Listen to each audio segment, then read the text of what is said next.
Yeah. Please tell me that I can't, that I won't, that I fail, that I'll never make it out, yeah.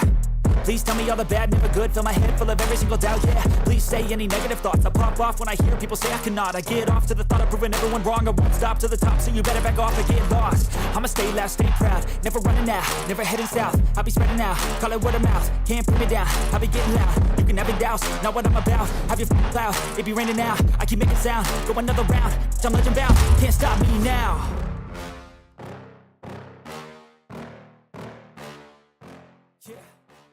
Good evening, BENXT Universe. Welcome back to the best wrestling show on the entire planet. Hello, PlayStation Nation, are you there? Hello, PlayStation Nation. They bloody well are. Good evening, everybody. Happy Wednesday to you all. I hope you've had a fantastic day today. I would say we are hot on the heels of being on the front page of Twitch, but that's not true. There was no BENXT last week, but you best bloody believe it's happening now because you're looking at it, buddy. You're looking at it. How are you? How was your day? It's Ben Potter PlayStation Nation BENXT time. Best time of the week. Hope you're having an awesome day, my dude. Thank you, Stephen, for the bits. I've had an okay day, thank you.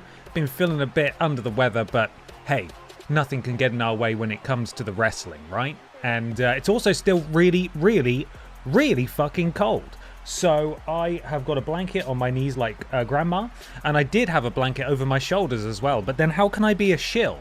How can I be a shill if I'm wearing a blanket that obscures my merchandise, huh? Terrible. We are lukewarm on the heels. We certainly are. Tonight we conclude the episode of BENXT that we began at the tail end of the last BENXT stream, and continue our march towards the Elimination Chamber pay-per-view. We had titles change hands last time. Ashton Matthews and Michael Johnson both won championships. I believe EE Tim lost his Aldi Red Thunder championship? Yes, he's not happy about that, but he is still the world champion. Plenty to come this evening. Either way, regardless, and in addition to, I'm just stringing all the connective phrases together there, you'll all have some BENXT bucks in your accounts. You can see them there at the bottom of the chat window. You can wager those BENXT bucks tonight as we predict, nay, gamble on the outcome of these matches. We have the wonderful Mr. Black. Lord Brotovich is there as well. I'm not sure. I don't know if I've spotted Trailing Badger, so he doesn't get a shout out just yet. But the mods are here and they're ready. The predictions will flow as we go through. But I think it's time we get started. Don't you? We got a big old slappy slap fest up first as the titan of the Piss family, Funky Barbara Piss, goes one-on-one with Senior Joe. Now apparently, this is a rivalry match. I don't know what that's going to mean. I don't know if there's going to be shenanigans or not.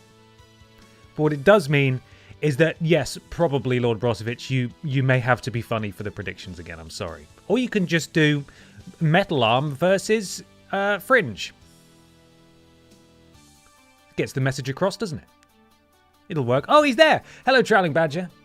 Just in time. Just in time.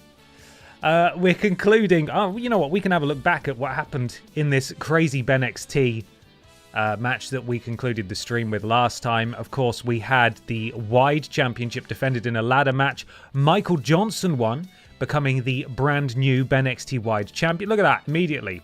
Is this a funny? Metal Arm or Fringe? Vote now. Pamela Anderson, the BENXT Women's Champion, lost in an underground match to Ann Horse. There was, of course, the weekly Battle Royal for the Aldi Red Thunder Championship, where Ashton won and EE Tim lost it. Dr. Enel Hill and Silas the Dogboy defeated the BENXT Tag Team Champions, Triple Flush and Rim Flair, in a non-title match. And now, here is where we are. Sorry, as I just tickle my eyeball. This is where we are now. Funky Barbara Piss taking on Senior Joe in our main event. You've got a minute left to wager those BENXT bucks. Get ready to do so. And thank you to everyone who's claiming those huge stream streaks as well. That's seemingly something they've added as well. You get BENXT bucks for watching streams back to back, and then you can post about it in the chat and get new BENXT bucks. It's so exciting. And not a problem if you're just coming in and saying hello and we'll catch the VOD. See you soon, Farking Neckbeard. Thank you for being here as briefly as it was. Hello. What? I forgot Pippa lost her championship last week as well, didn't she? Did you? Am I remembering that right? Or was that a fever dream? Come here, you little monster. Hmm? Yeah? Hmm? Yeah, I know. Yeah, I know. I know, Pipster. There's no tent there. You've got a tent at the top of the stairs. Go in that tent. That's just a blanket that's slumped over a sofa. You're not going to have much luck in there. She's not going to know. She's still going to just scratch at it, just in case suddenly a tent will appear. But that's not how it works. Yo, I'm watching this one, this on the big screen while laying down, as I'm still not feeling great. Everything is slightly delayed and so much more expensive to buy bits on the app instead of the desktop. So no, ooh, Chavo from me this week. That's okay, Techiweo. You focus on feeling better. We need you fighting fit. And I do hope you feel better soon. Okay, let's do this thing. Let's get this show underway. No spoilers about the Rivalry Please game. I don't want to see it. There has been an update since the last stream, which could break things, or it could make them better than ever. I think we know what's going to happen.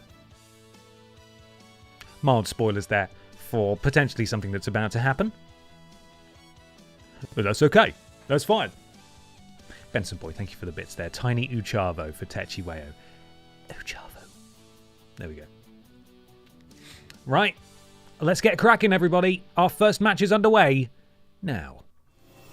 Well, there's entrances first, but you know what I mean.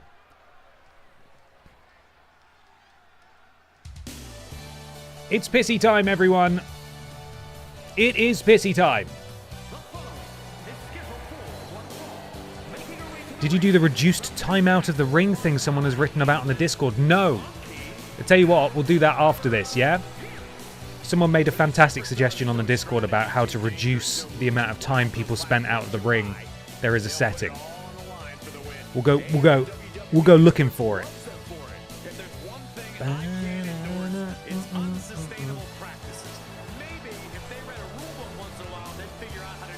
What's up? Where are you going?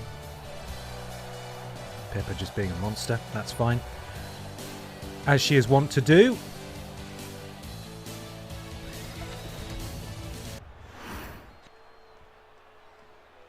And here comes one of our favorites. Here comes one of our favourites. It's Senior Joe. Barbara Piss has really been taking it to the undisputed era. That's what they're called. That being Seth Pissin Rollins, Piss Jericho, Pistian and Piss Stratus and Dominic Pisterio in recent weeks. Looks like she might get a bit of a break this evening as she goes one-on-one with Samoa Joe. Oh, sorry, I should say Senior Joe. Senior Joe, no pushover, though. This is a big, tough boy. He's got a big metallic arm, and you do not want to get clocked in the face with that. I'll tell you that much for free. But let's see how they get on. Funky Barbara is ready. Senior Joe is ready. The crowd is chanting BENXT. It is electric here inside the BENXT auditorium. Oh, and Senior Joe ducks that one. Quick roll-up, looking to put this one away early is Joe. The referee briefly forgot how to count to one, and Barbara manages to roll through as well. Oh, look, we're trading pins. A real technical spectacle to get things underway here, or it would be if the referee actually managed to count in time. Funky Barbara, big splash on top of the Samoan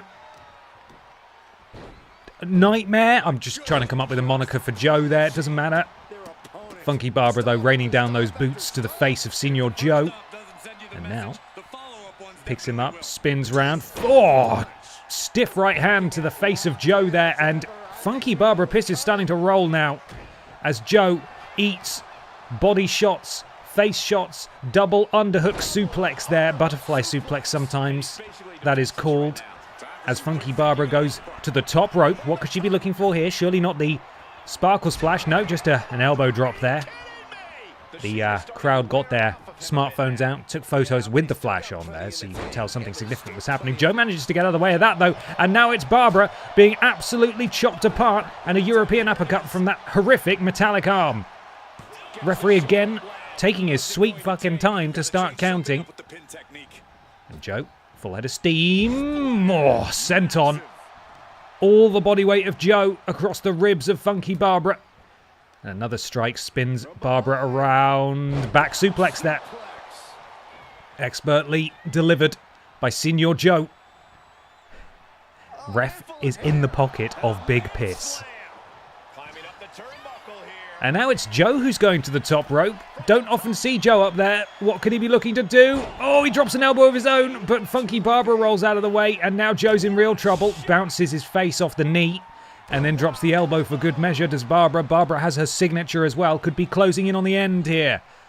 As Funky Barbara, we've seen her do this so many times. I thought she was going to throw him into the corner to do the Jinkle Jam, but apparently not. Back elbow.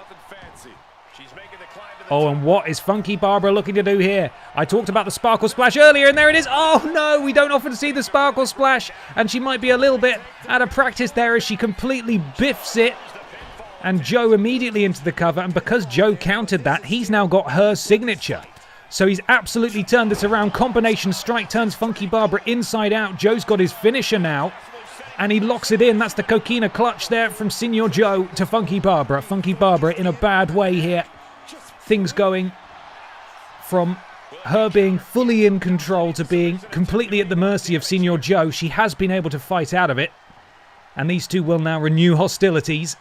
They look pretty dicey there for Funky Babs, but clearly made of sterner stuff is our Barbara. Oh, and a counter from Joe with that metallic arm. Oh, sweeps the leg.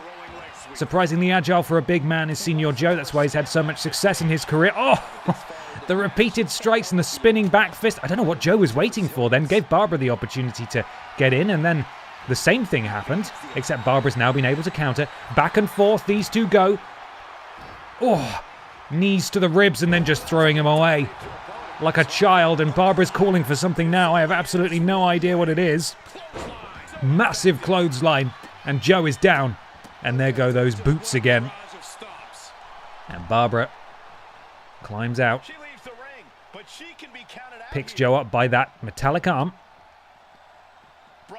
Into the ring. And nice to see them get straight back in. Maybe that's something they patched. They will no longer stand out of the ring for half an hour. Joe back to his feet. Oh, but he catches Barbara. Oh, and again. And Barbara's in real trouble here. Referee giving us a great view. And Joe now calling for his signature again. Oh, but Barbara isn't done yet. These two are going to trade blows, it appears. Huge right hands being exchanged by the two main eventers here for BENXT. Joe delivering it, admittedly with a metallic arm, which doesn't seem right. Oh, and I can't really tell who's getting the best of this one. I think it might be Joe. Yeah, it must be. I think Barbara's in real trouble here. Barbara has her finisher. Joe has his finisher. I think these two are just going to battle the hell out of each other now, and they are. Putting it all on the line as the referee watches on. Oh, and it's Barbara who gets the upper hand. Again, I'm not really sure how she's done that, but she's going up to the middle rope. Joe's completely stunned. Double axe handle, and Joe is down. And what's Barbara looking to do now? Could just go for the piss warm stunner and put this thing to bed. Oh, Joe with the counter. These two will not stop. Oh, Barbara ducks under. The clothesline. Scoop slam. Joe is down. And now Barbara's calling for something. She probably appreciates that, you know what, I need to put this thing to bed. Piss warm stunner to Joe. Senior Joe, thank you so much for coming. Catch you on the other side. That's a victory for Barbara. Big win for Funky Barbara. Oh, hang on. Pierce it down. Barbara, look out. Oh, no. Seth Pissin Rollins has jumped Barbara Piss from behind. It appears these two are not done yet.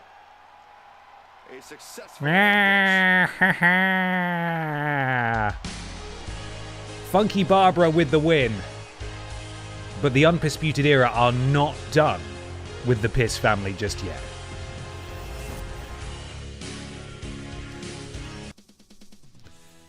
And that's the end. That's the bloody end of that particular episode of BENXT. Howdy Ben and everybody, it's been a while, I know, I've been super busy and unable to catch a stream, but here we are, I'm back now, and what a day to be back, BENXT, and then the extra long go home Dynamite for Full Gear tonight. What a great day, good to see you BTJ, I'm glad you're doing okay. Glad you could be here this evening. Someone asked about Twisted Metal Season 2, Was it Benson Boy? Sorry, apologies. I saw it go past, but I was mid. He's hitting her with a metal arm. Yes, it was. Okay, so Twisted Metal Season 2. I am like one episode from the end. Really enjoyed it. That's a good show. I like it a lot. And I don't care for the games at all. But I'm enjoying that show. And I would urge other people, if they have access to it, to give it a go. It is much better than it has any right to be. I'll say that much. Don't forget to change that out of ring setting. Yes, I'm going to do that now, assuming I can work out where it is.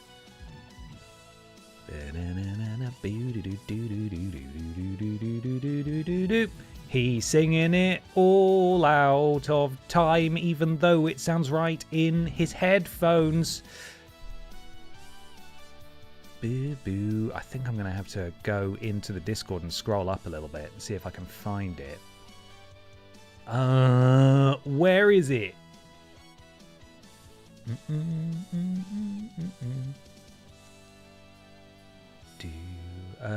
Right. Have you considered adjusting the time spent out of ring slider in the options? Okay. Let's see what we can find. Time spent out of ring option. That's a very specific option. Gameplay, presumably. Hopefully it's around here somewhere. No. Where could it be?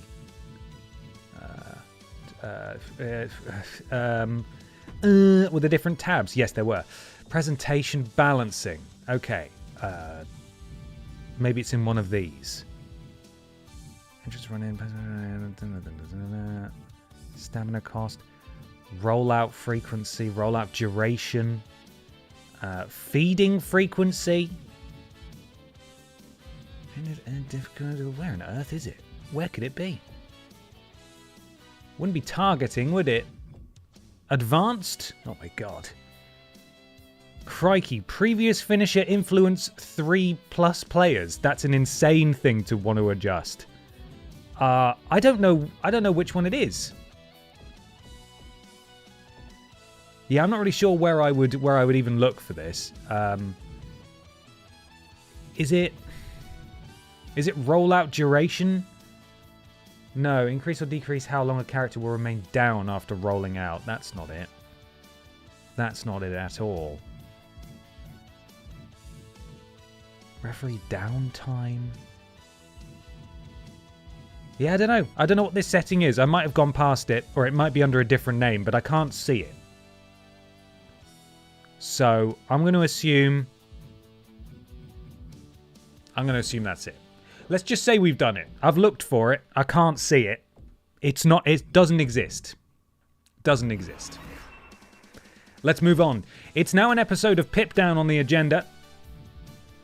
Let's see what awaits us. We will, of course, have to spin the wheel and pick who will be challenging for that Little Kong Strong Championship. Red Thunderman. The Aldi Red Thunder... No, not the Aldi Red Thunder. The Pip Down Men's Champion goes one-on-one with Piss Jericho. Jill Sandwich, a Pufferfish, Meatface, and the T-Virus go at it in a fatal four-way. Carla takes on Judas. Brian Michael Bendis goes one-on-one with Rules Boss. And in the main event, the Chevrolet Matisse... Hang on, did Pippa lose the championship? Maybe she didn't. Maybe Pippa's still champion. Maybe I'm just imagining that. Either way, Chevrolet Matisse and Pippa the Cat go at it for the Pip Down Women's Championship in the main event. I keep cutting their matches, but sorry, Carla and Judas, I think you're gonna have to go here. Because we've got to pick ourselves a tables match. Oh, Pamela lost. Yeah, Pamela lost last week, but she didn't lose the title, did she? Did she? Maybe she did. I'm gonna need to have a look at the current champions. Okay. Let's spin that wheel, everybody. The current Little Kong Strong champion is, of course... I remember exactly who it is. I never forget. It is, of course... Meatface? I think it's Meatface. I think Meatface is the current champion. We're just going to assume that's the case. All right, it's time to spin the wheel, everyone. Let's get ourselves the field for this tables match. Wheel, wheel, wheel, wheel. First up, challenging is Tina. Congratulations, Tina. You will enter the tables match. Up next. The Winkler. There he is. 2 more spots remain.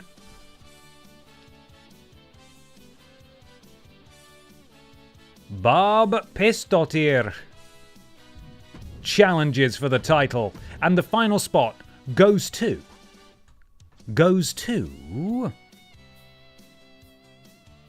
Sparkles. Woo!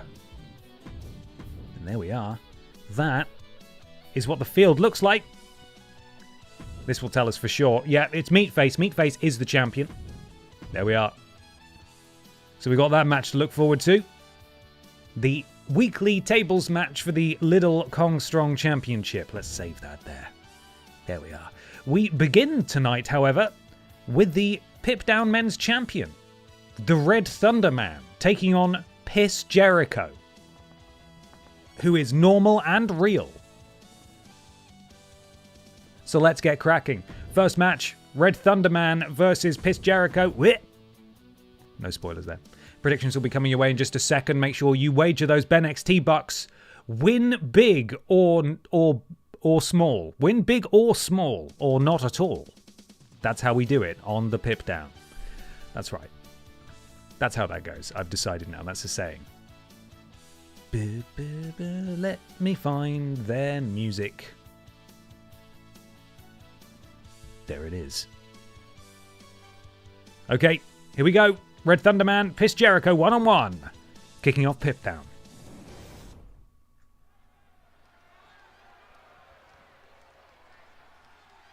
Things are about to get good.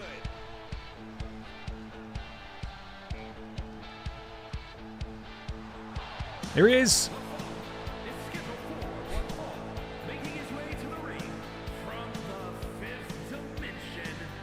From the fifth dimension, it is Red Thunder Man, the Pip Down Men's Champion, sporting that fantastic title belt designed by the very talented Danji's Designs.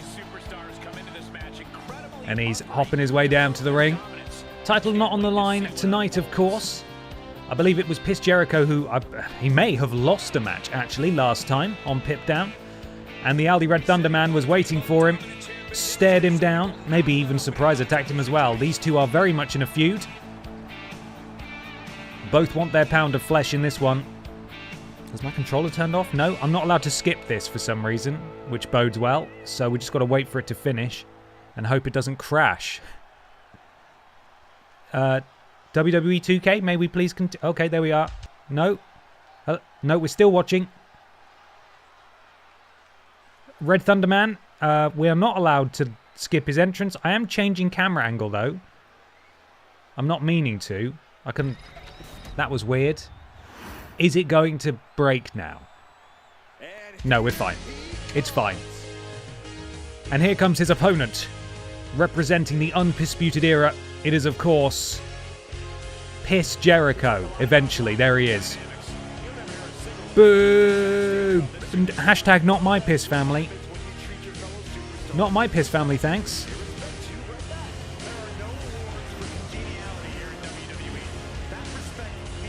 Bam, bam, bam. I can't skip this one either, guys. Why can't I skip it? We're going to have to watch his really slow entrance, everyone, so buckle up.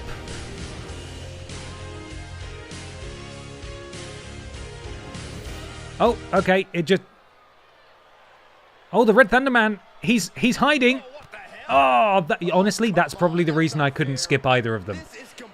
Which doesn't really make any sense, because that didn't do anything or mean anything, which is weird. Piss Jericho is still wearing his entrance attire, and he's fully in control of Red Thunder Man, so that didn't work at all. This match has not officially started yet. I believe both men need to get into the ring. We will hear a bell, and I'm assuming Piss Jericho will disrobe to a degree. Not fully, mind. That's a different thing. That's a different one. And Red Thunderman with the counter. Oh, elbows to the midsection of Piss Jericho. And now chops. Oh, and just a hip toss there. And a boot to the back of the neck. And there's all sorts of incredible wrestling action happening there behind that fan. We just can't see it. Red Thunderman disguising himself as the Steel Steps. That is classic budget energy drink behavior, probably. I was actually in Aldi, not to brag, but I was in Aldi a couple of days ago. And much like the last time I went in there, there was no sugar-free Red Thunder energy drink. There was only full sugar Red Thunder energy drink. It's been absolutely decimated. And now the bell's rung. This match is underway. Piss Jericho is going to wear his full entrance attire for the match, it seems. Impressive. Impressive stuff. Don't know how the hat... Oh, no, we're cutting away. Oh, he's vaporized his clothing. His clothing has now gone. As the referee collides with the Aldi Red Thunderman. Swinging neckbreaker there from Piss Jericho. Yeah, I can't get my hands on any fucking Aldi Red Thunder. The sugar-free one. There's none. There's absolutely none. People keep buying it all, which is only I'm allowed to do that. Piss Jericho is absolutely piss-handling the Pip-Down Men's Champion at this juncture. He's nearly got his finisher. He has his signature. And Red Thunderman has had no answer apart from now. Finally, a counter from the Red Thunderman. Oh, Piss Jericho ducks out of the way. Oh, Pissbreaker from Piss Jericho into the cover. This thing could be over really quickly. Is Piss Jericho about to pin the Pip-Down Men's Champion, but a shoulder out at the last second there. Its popularity blew up because of your merch/promotion. They owe you a fat check. I know. I sold merch that only I benefited from. They owe me money. Red Thunderman. Oh, the Red Thunder Bomb. Red Thunderman with the Red Thunder Bomb there. And Piss Jericho could be down and out. No, God, this match has got off to a really hot start, hasn't it? Both men firing their salvos early here. I believe another wrestling term for it is blowing one's load. Both men blowing their loads there early, and now sleeper submission applied, wrenching back, but you don't want to get into a submission game with Piss Jericho, who is a very, very capable submission specialist, and it's the Red Thunderman now connecting several. Oh, beautiful. And the Red Thunderman has got his signature again. Oh, hang on. What's happening now? Who's this? Who's interrupting? I'm assuming it's a member. Oh, it's Pistion! Oh, Pistion Cage there with the unpissier helping out his Piss family brethren. The referee saw all of it, but Piss Jericho's going to try and take advantage. And he's done it! Piss Jericho with the assist given by his Piss family brethren, Pistion Cage, manages to get a pinfall over the Red Thunderman, the Pip-Down Men's Champion. Wow. Honestly, as maddening as that is, that was pretty cool. It was pretty cool that the game did that. I like that a lot. Red Thunderman put up an awful good fight. Looked like he had this well in control, but it's difficult to overcome the numbers game when the undisputed era runs deep like that. Red Thunderman busted open, and all it really took was Piss Jericho to pick up the scraps there. And Piss Jericho has defeated the Pip-Down Men's Champion, surely moving ahead perhaps towards a future Pip-Down title opportunity. And if he does that again, we've got a new champion on our hands, everyone. We've got a new champion on our hands. I quite like that. I thought that was pretty fun. And that was me taking the advice of one of you from a little while ago that suggested that everyone who's in a stable should have their special, ability be that one of their Guys comes down and interferes. That's the first time it's actually been triggered. That was good. I liked it. Now, this match could go on for 6 million years, so I hope you've got snacks. I hope you're comfortable. I hope if, like me, you're in a cold house, in a cold room, you are tucked in with a blankie, like a big boy, because this is a fatal four-way with absolutely nothing on the line, which is the most exciting thing. Jill Sandwich, who is the current Butterfield title champion, is not defending her championship. She's just having a fatal four-way wrestling match against the completely unproblematic Pufferfish, Meatface, and the T-Virus, with whom she has dealt with before. With whom she has dealt before. There we go. Who's going to win? This will not be displayed on screen. The prediction plugin that I use only supports 2 outcomes, but if you're in the chat, you will be able to see it and you can do your predictions now. I've got my blanket and fluffy socks like an adult. I've got knitted socks that were sent in to us by Joe, and I wear them every single winter because they're very comfortable and very warm. They're great. The sandwich is dodging me. Where is my rematch? Well, it's not in catering, bud, although there are sandwiches there. Lord Brotovich not getting his rematch. Okay, let's get this thing going. First, though, I am actually going to take a photo of the running order for the music. There we go. Hello, phone. What are you doing, man? I love that sometimes it just won't show you things. It's like, no, I'm not going to... What is your face? I don't know what your face is. Please enter your code with your hand. What is this? Huh? Pressing buttons with my fingers. Okay, now we're going to get underway. About half the time remaining in the predictions. Let's do this. He said prematurely because it's not finished loading yet. Currently, the odds-on favourite is Jill Sandwich, then Meatface, then the T-Virus, and then the Pufferfish. That's the tale of the tape thus far.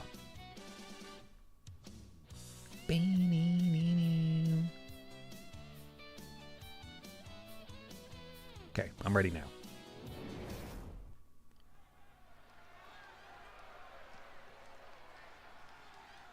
Gentlemen, I think she's about to start a fight. You were almost a Jill Sandwich. Thanks for saving my life. Making her way to the ring from seasonal residencies, the cruiserweights. Nope. Heavyweights. Nope. Light heavyweights. Nope. Nope. It's the Butterfield title champion. Of course, she defeated Lord Brotovich to win that championship. Nice to see her in action, unlike Lord Brotovich, who won the championship and then just disappeared for 3 months. But that's fine. You know, he's not got it anymore and he can't hurt us anymore. So we're safe now.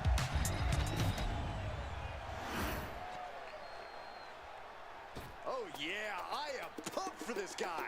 Pumped for this guy. He's completely unproblematic. We fixed him. It's just a fish. It's just a fish. There's nothing wrong with it. It's a fish.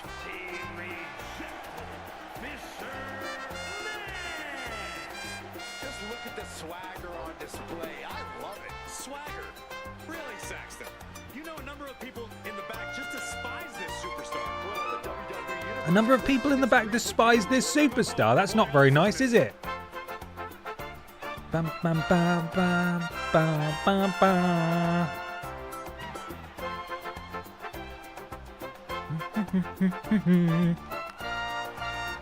Didn't the Pufferfish get an upset victory recently, like over a champion or a major player? I feel like the Pufferfish defeated someone who was in a really high-profile feud and then the cutscene afterwards pretended it didn't even happen, which is often the way.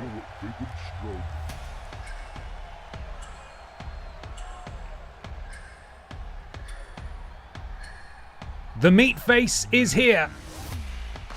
Double duty for Meatface tonight, who quite frankly makes that championship look absolutely minuscule. Struggling to fit around the heft of the Meatface.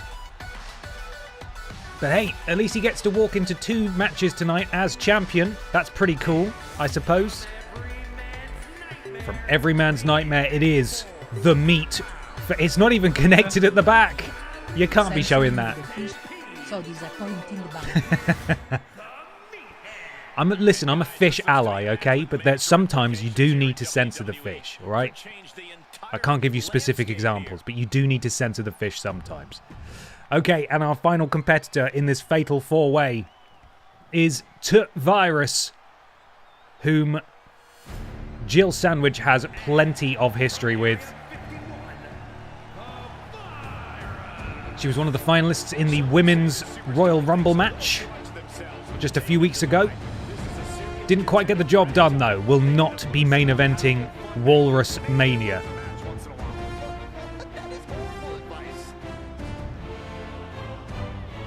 Here she goes, sauntering with her dangerous poison flower, I suppose.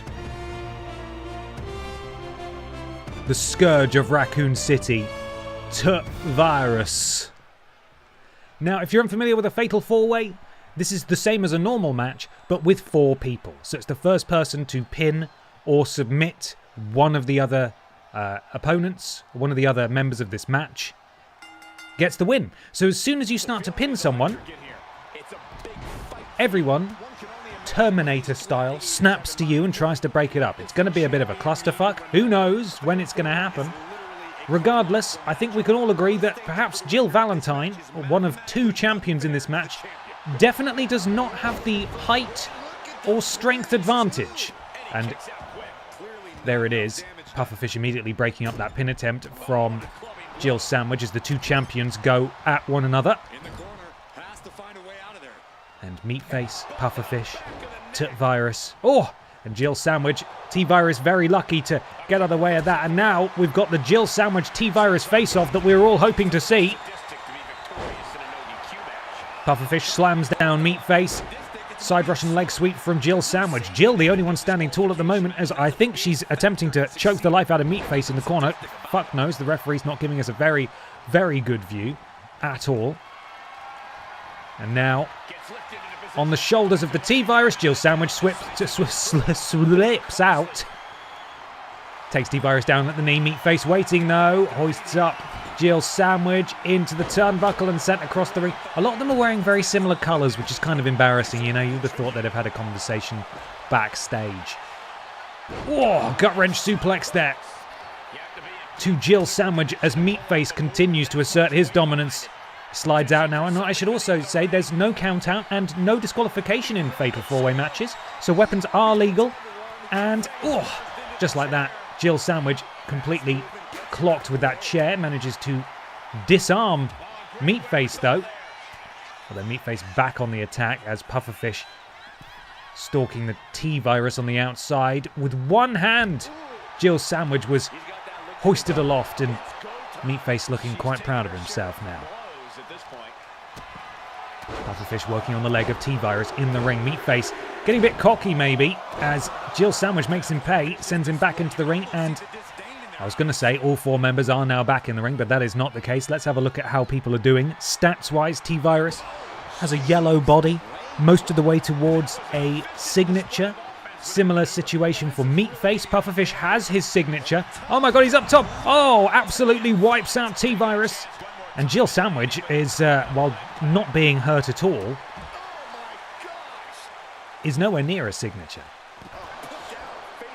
And Jill, again, the only person standing tall at the moment. Are we missing someone? Oh, there they are. It's T-Virus lying down behind that barrier. Couldn't see them. Jill sends Meatface back into the ring, picks up that baseball bat, and now all 4 people are in the ring. Baseball bat introduced.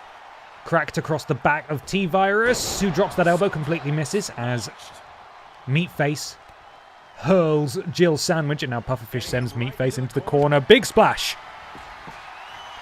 And the Pufferfish is rolling here. Pufferfish has a signature and a finisher. God knows if he'll be able to pull it off here. I think he went for a pin and it was immediately broken up. Referee gets collided with. Oh, Pufferfish. It's the pop-up Pufferfish bomb. No, counter from the T-Virus. Counter from the T-Virus as Meatface beheads Jill Sandwich. And it's all breaking down in here. Jill Sandwich rolling up. rolling up Meatface. It's difficult to keep track of who's who. There's a lot of black and grey in that ring. As the T-Virus now suplex. Oh my goodness, turning her inside out. Gonna go for the pin off that. Oh, Pufferfish there able to break it up. And now it's Meatface going for his finisher. Oh, thunderous power slam. As Meatface should really be looking to finish this thing off while everyone was distracted. Oh, Jill Sandwich with that running pump kick.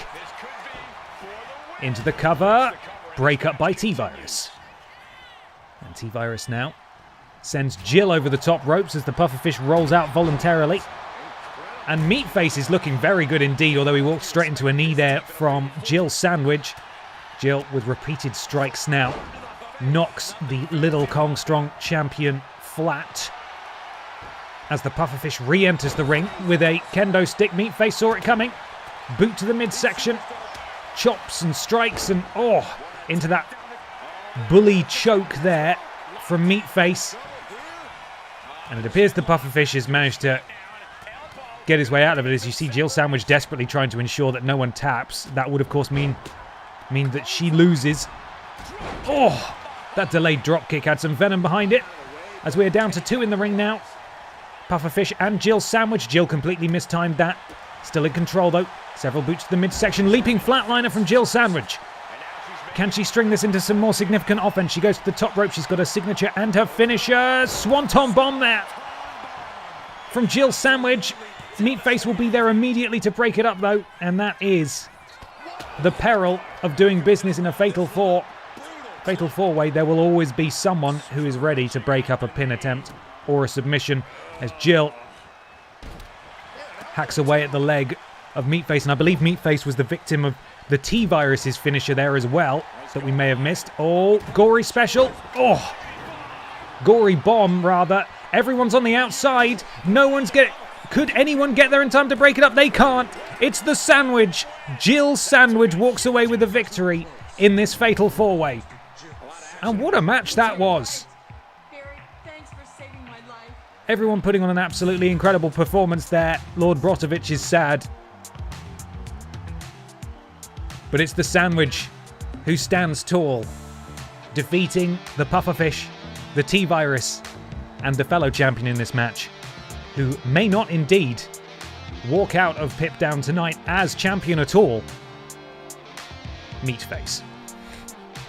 Meatface.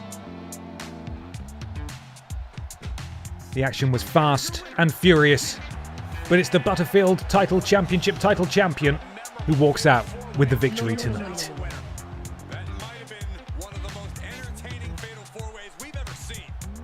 I don't think we've had a Fatal 4-way so far on these streams.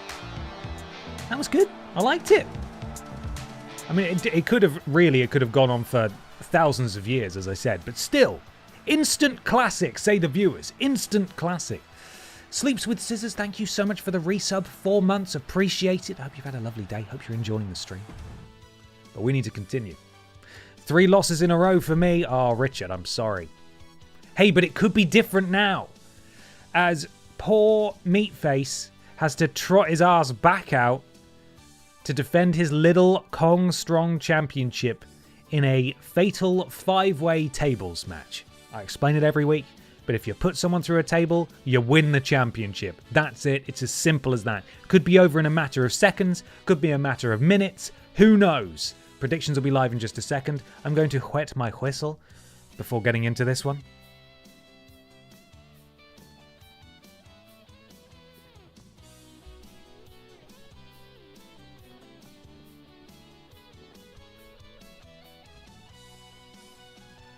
Get a photo of that running order.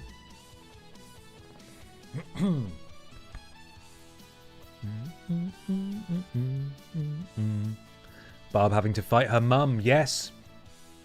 Sparkle's the canonical mother of Barb Piss.ir. Which isn't even really technically what it would be, would it? It would be Barb Barbara.ir or Sparkles.ir. But we don't, it doesn't matter. It doesn't matter. Predictions are now live. Barb Piss.ir, Tina, The Winkler and Sparkles challenge Meatface for his Little Kong Strong Championship in a 5-way tables match. let's see how it bloody goes, I suppose. Yeah?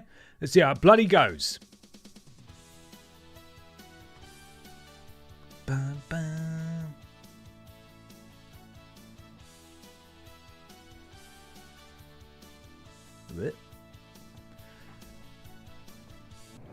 Let's get cracking.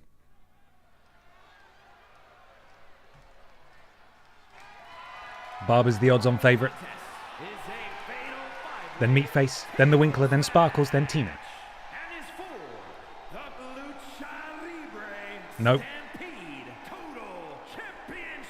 Not quite. It's Little Kong Strong, actually, but nice try.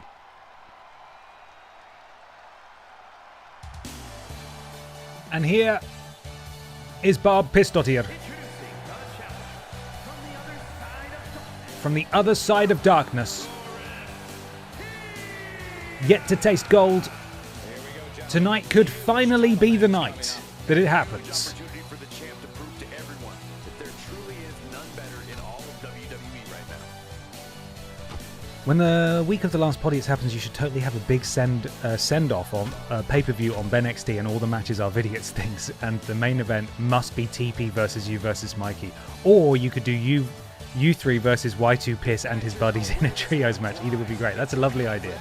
I like that. If I remember to do that, we can definitely have some Vidiots themed stuff for sure.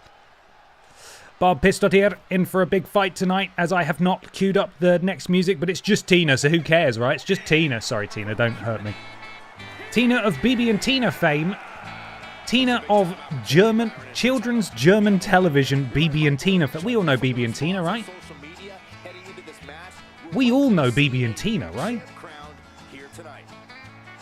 Tina looking to win some singles gold next. Ooh, can someone knock up the Vidiots title for 2K? That's a lovely idea. I'll tell you what. We'll do the entrances and then I'll go grab it out the cupboard and I'll hold it up for a little bit. So if anyone wants to take a peek at it, you know, they could. Maybe it could be made. Wait, I'm not ready. I was talking about things. The Winkler is out next. Here he comes. Could he be the one to win gold tonight? He's been in a couple of these things. He's always been, in every case, the biggest man in the ring. And again, I still maintain that his eyes are popping through his eyelids, and it's really fucking disturbing, quite frankly. Very disturbing indeed. But we've got a champion to introduce, so let's get him out here.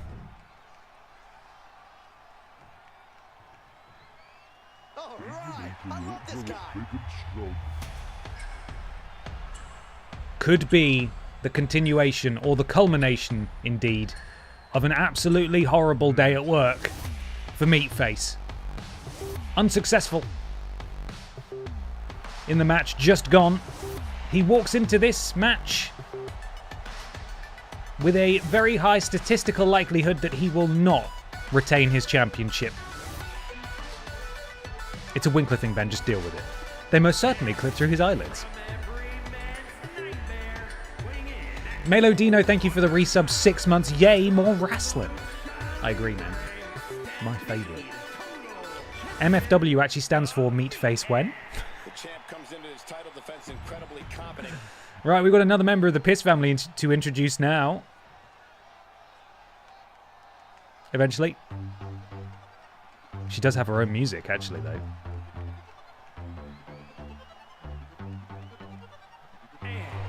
Christ, she's sparkly. Of course, this is Barbara Piss's canonical wife. I'm not sure which one, because we've got two Barbaras. We've got Biker Barbara and Funky Barbara. There are lots of, there's a whole universe, a multiverse of Barbaras colliding in this game. We do have Barb Pistottir, though. That is her daughter, presumably. But I'm not sure. Swarthy Mofo, thank you for the resub, 6 months. Thank you so much. Could Sparkles be the one to walk out as champ tonight? Let's have a look at this championship. Beautiful embellishments there. by Danji's Designs. Thank you, Danji, again, for your hard work on these. Oh, the splat noise. Horrible. Now, before we go any further, I'm going to go get myself a VODs Championship. I'll be back in a second. It's literally just in the other room. There was a time when it was displayed on the wall just over there, but the little hooks that I used to put it there kept falling off, and honestly, it would scare me. It would make me jump, and I was like, I don't need that. I don't need that, so I'm going to take it down for now. So it lives in a cupboard temporarily. But it's one of those home, you know, sort of redevelopment stuff and DIY stuff where you're like, I'll just put it in the cupboard for one weekend and I'll sort that out next week, and then it's been in the cupboard for about 5 months now. But it will happen. It's going to go back up on the wall eventually. Ben confirmed Cowardly Boy. Outrageous, absolutely outrageous suggestion. Outrageous suggestion. I'll play a little bit of music. I'll be right back. I'll just be 1 second. Bear with me a second. Don't go anywhere now.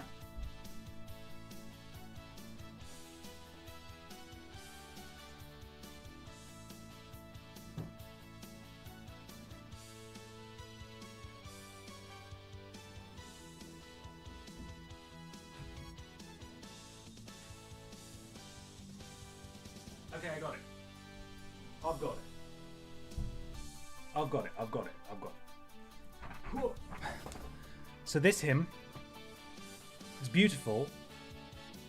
It's literally just the old WWE title design / current, but it's got a big yellow V.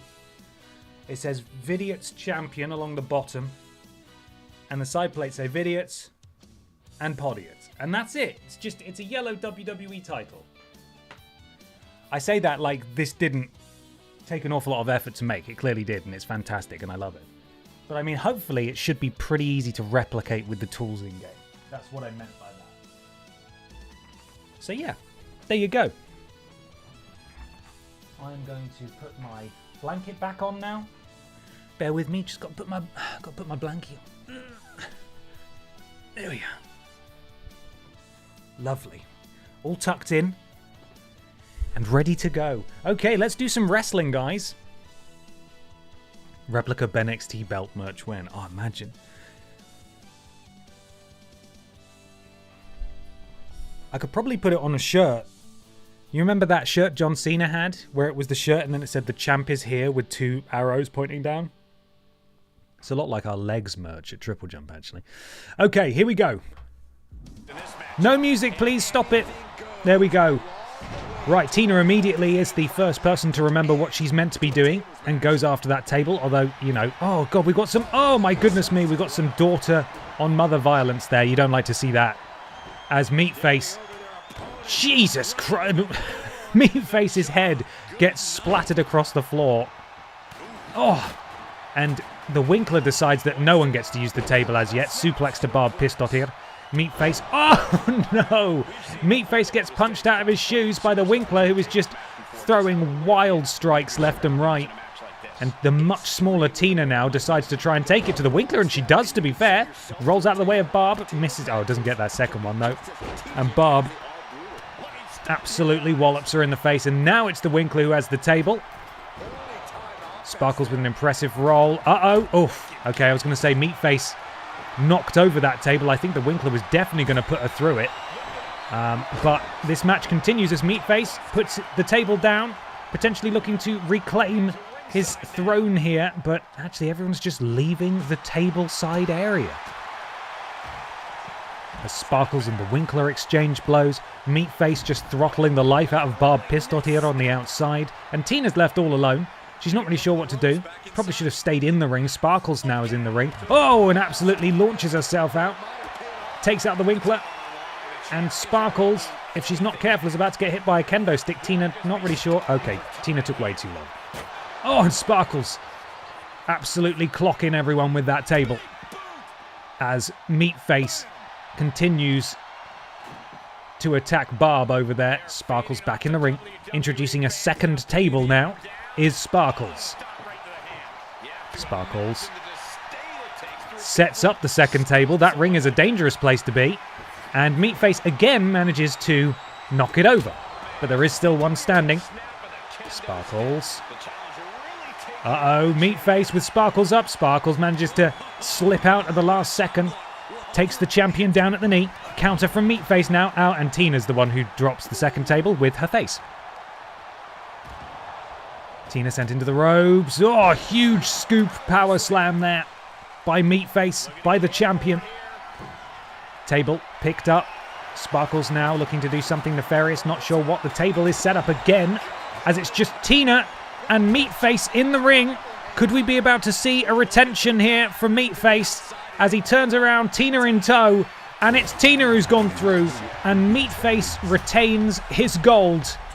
One of just a handful of Little Kong Strong champions who gets back-to-back victories. He had a disappointing match earlier tonight. In fact, just the previous match, but he does walk out of this match still your Little Kong Strong champion. And this is the moment here where Tina, no one around to help her, slammed through that table. And still, Meatface clings on to the gold. The Meathead. A good match. It's good.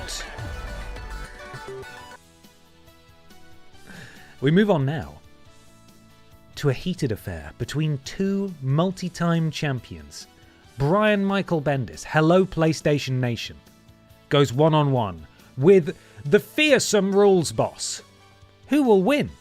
Whom will lose? Only you get to decide. That's a lie. You get to gamble as to who you think's going to win. Who do you think could win? There we are. Can't make any promises. Per ASA guidelines, I have to disclose that I cannot make any promises as to the outcome of these matches.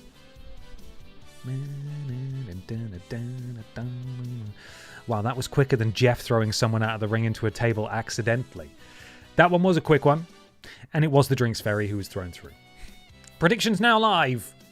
Hello? Is this le PlayStation Nation?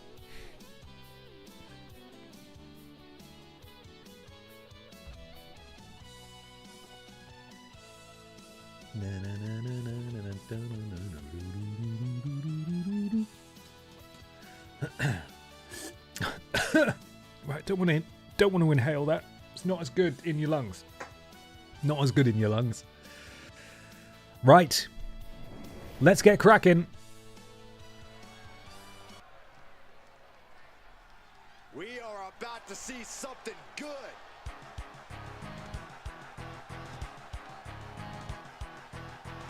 The following contest is scheduled for one fall. Making his way to the ring from Cleveland, Ohio, weighing in at 228 pounds, Brian Michael Morales. He done Miles Morales. It is Brian Michael Bendis. He has held gold on BENXT. As far as I'm aware, as far as I can remember, I don't think he's held gold on Pip Down yet. Same goes for this next man. Both have come within touching distance of winning a world championship since coming to Pip Down. Neither man has done it as yet. Are you guys ready? Both of them are in the World Championship division though, so a victory here would be great momentum and propel them up the division rankings.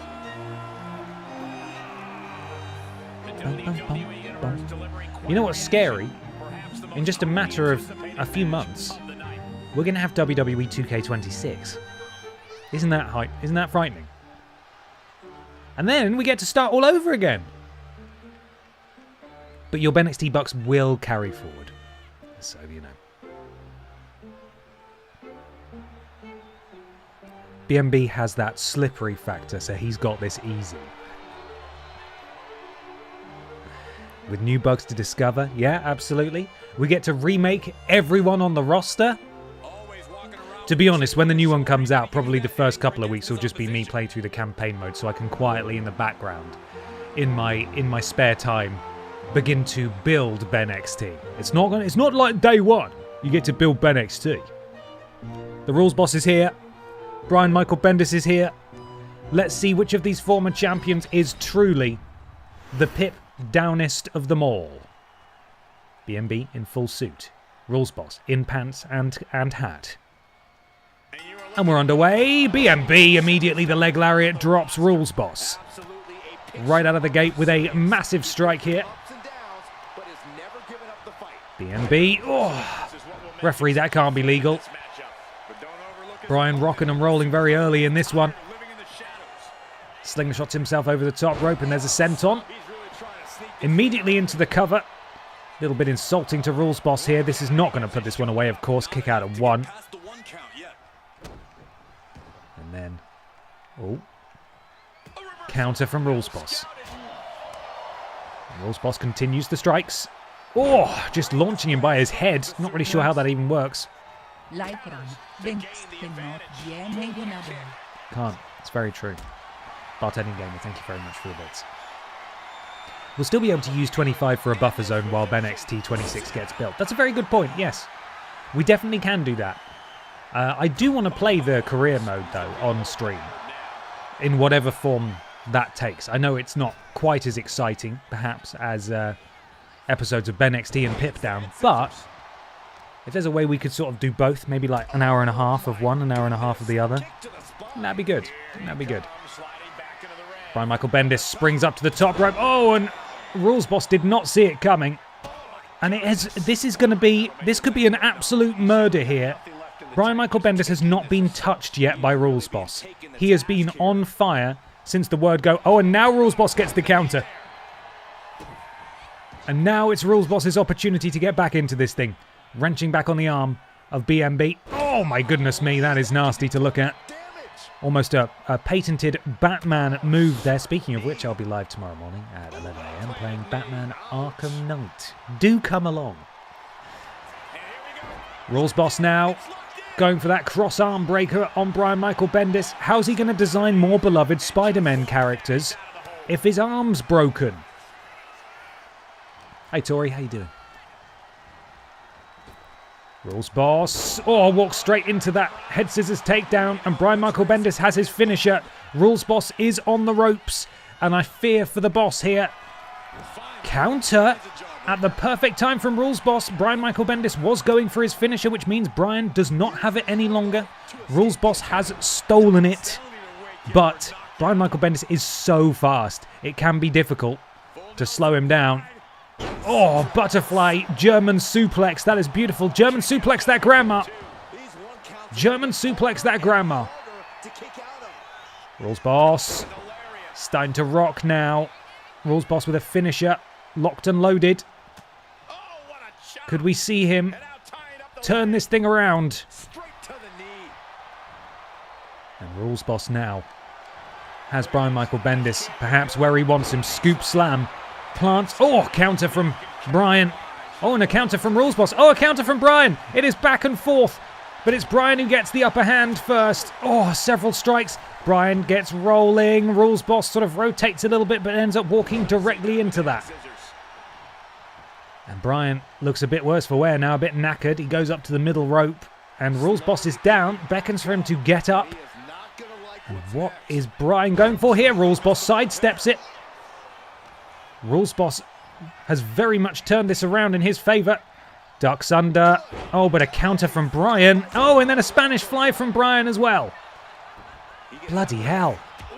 Wow, this match is incredible. These guys are exchanging moves all over the place. Counter from Bryan. Bryan. Oh, Bryan's the first to hit his finisher. The boss is down. Could this be Bryan's moment to come out on top? An incredible, incredible effort from two of the top contenders in the Pip Down men's division. I hope Piss Jericho and the Red Thunder Man are watching this match closely, because quite frankly, on their worst night, both of these two men could really spell trouble for either of them. Great countering. It was all Bryan Michael Bendis for the first 5 or so minutes, and then Rules Boss got stuck in. A timely counter for a finisher. That beautiful double underhook German suplex there, and then just these counters back and forth, everyone just sidestepping and ducking and countering. It was brilliant. A brilliant, brilliant match, if I do say so myself, having not controlled it in any capacity, of course. BMB walks out of this one as the winner.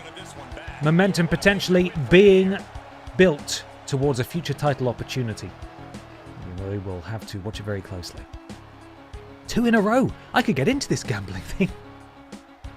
Don't Don't do real life gambles. You're in a safe space with a fictional currency here.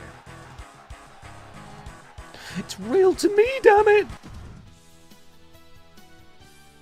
In our main event, Pippa the Cat puts her Pip Down World Championship on the line against a car. It's a cat versus a car up next. Now, in real life, this would not be good. This would not be a good matchup. But in the fictional, wonderful universe of BENXT Pip Down, it's probably going to be pretty back and forth. I would hope, at least. I would bloody well hope so. Anyway.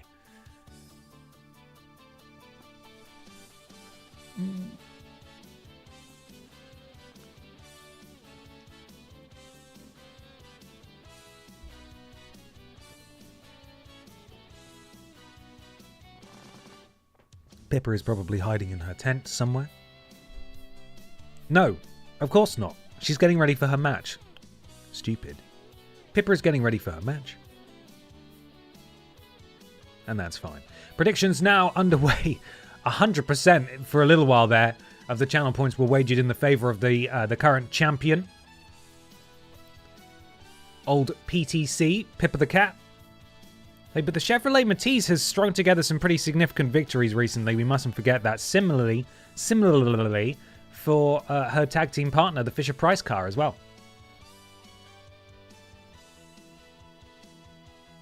So Pippa can't take them lightly. She mustn't take them lightly.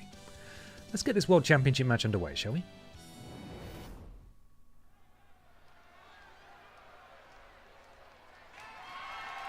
The following is scheduled for one fall.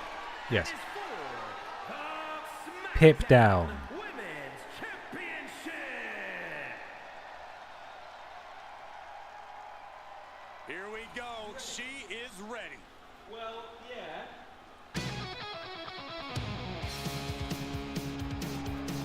As we get started here, let me remind everybody that the title is on the line here tonight. Yeah, but that's just a mere formality. The way I see it, there is no way we found a champion tonight.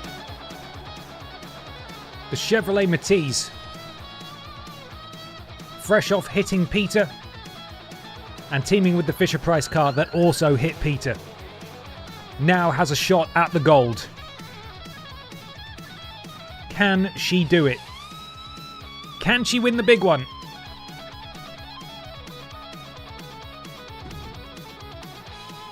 Only one way to find out. But Pippa's pulled out victories in more unlikely situations than this. So to doubt her, quite frankly, would be folly, good sir. It would be folly. Here we go, guys. The championship is on the line here. The Pip Down Women's Champion, Pippa the Cat. Could her reign come to an unceremonious end tonight at the wheels of a car?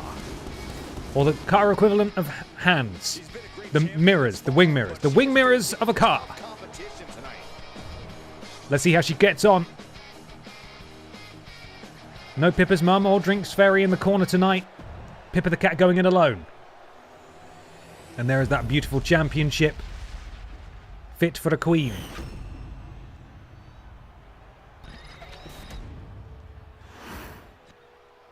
Introducing the challenger. The challenger. From Newcastle upon Tyne, England, Black. Chevrolet Matisse there. No longer in my possession. Hasn't been that way for a few years now. Sold it to a teenager. It's their problem now. Pippa the Cat. The inaugural and longest reigning Pip Down Women's Champion. Perhaps facing her toughest test so far in the Chevrolet Matisse. And the championship is held aloft for all to look at. And as the bell rings, the championship hangs in the balance. Pippa, the Chevrolet Matisse, we are underway. Chevrolet ducks out the way. Clubbing blow drops the champion. Counter from the champion. Bit of a stalemate early on here. Pippa misses with that wild swing. Chevrolet Matisse does not. Up onto the shoulders of the Matisse goes Pippa. Pippa with the counter. Elbow strikes to the side of the bonnet of the car. Standing drop kick there from Pippa the Cat, and then that running double elbow. Rolling neck snap as well from the champion. Again, coordinated colours from these two. Pretty embarrassing. Pippa could have worn her gold suit today, maybe her white suit, but never mind. Chevrolet Matisse rolls through, knee strike to the shoulder, manages to break up that submission. Oh, overhand strike, didn't look like it connected, but Pippa able to counter the second one. Pippa now sends the Matisse into the ropes. Oh, and Pippa again just completely biffing it with the timing there. The champion, standing Uranagi, the champion maybe not in the best of health tonight, maybe? Her head doesn't seem to be in the game by any rate, missing with strikes she would definitely normally hit with, but regardless, hits flush with that thunderous DDT into the pin attempt, and now it appears these two are going to exchange blows, and we've got a terrible view of the action as it's directly behind one of them and not side on. She's tripping balls on catnip. Could be. She's, she's 3 now. And of course, most cat wrestlers in their prime are probably about 1 to 2 years old. So she's entering the latter years of her, or the latter, days of her wrestling career, really. And she did get a catnip present from the Cats Protection League recently. Oh, look at that. Sliding out in the German suplex to the cart. Pippa immediately trying to press that advantage. Oh, and a counter from the Matisse. Pippa does have her signature. Chevrolet Matisse, I believe, sacrificed some of her signature bar in order to counter Pippa there, and that back elbow drops the champ. And now, boot to the spine, rolling over the champion, maybe going for a cover here, no. Oh, decides to rain down some offense. To the snoot of the cat. Oh, and that rapid elbow drop as well. And now the Matisse. Taunting. Repeated strikes. Counter from Pippa, who's had enough, quite frankly. Pippa now sets up the Chevrolet Matisse on the ropes. Oh, and again, she keeps missing with that.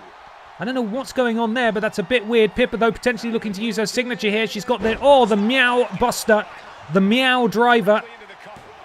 Could this be good night for the Matisse? Not quite. The Matisse kicks out at 2.999, but it's not over just yet because Pippa's got her finisher.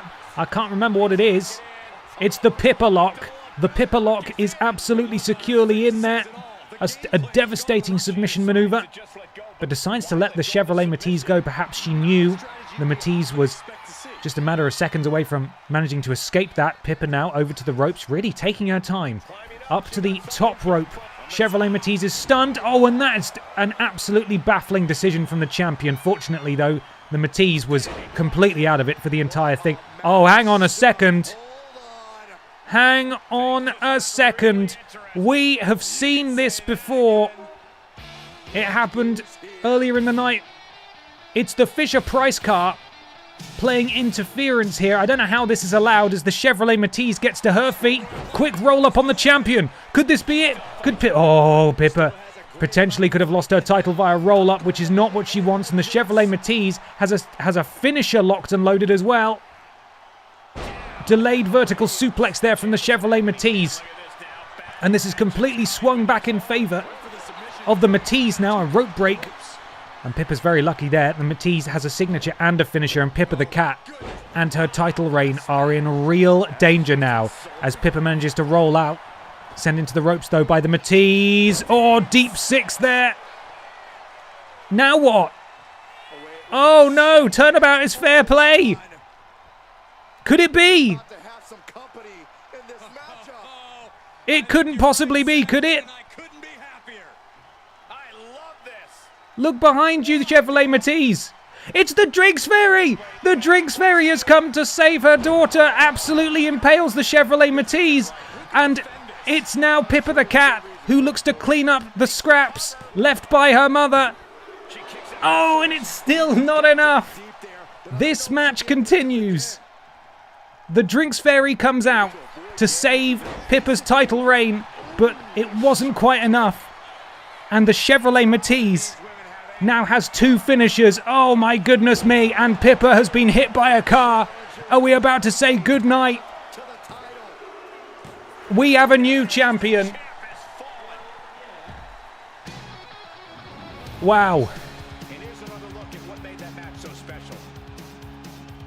Pippa has been dethroned as Pip Down Women's Champion in an absolutely chaotic matchup that none of us could have predicted. Pippa was in control for long stretches. Just when the Chevrolet Matisse started to get back into it, Pippa got back on top. And then the Fisher-Price car coming out to save the Chevrolet Matisse's bacon couldn't quite get the job done. The Drinks Fairy then came out to stack the deck in Pippa's favour, and it still wasn't enough. But unfortunately, Pippa then walked directly into a finishing manoeuvre from the Chevrolet Matisse, and Pippa unfortunately hit by the car, and that was it. We have a new Pip Down Women's Champion.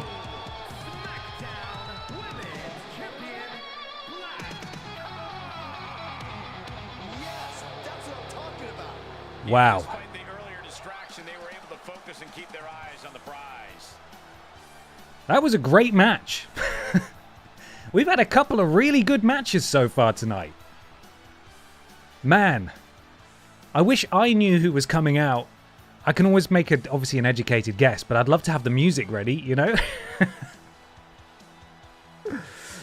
Can we have an investigation into this ref taking 2 to 3 business days to start counting the pins? Yeah, we will have. There will be an internal investigation. That's not an investigation. It's what we do in BENXT. It's called a vestigation, and there will be no guilty parties found. You're welcome. Wow. I mean, I'm sad that Pippa's no longer champion, but God, what an excellent match. Maybe that's what they patched.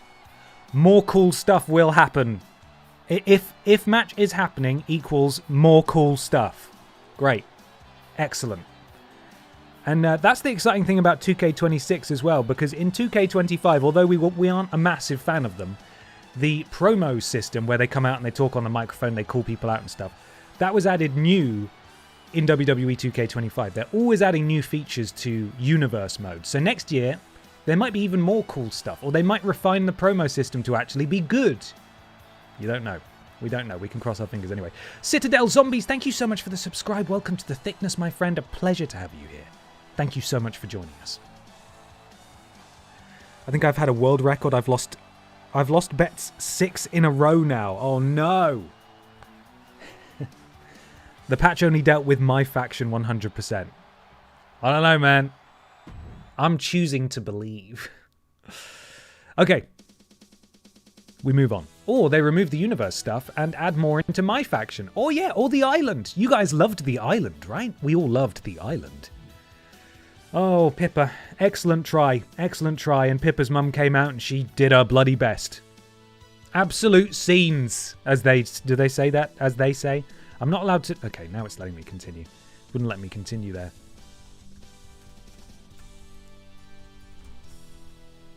Right. Let's continue. I want to have a look at the... where are we on the road to? Oh my god, it's Elimination Chamber. This week? I don't know.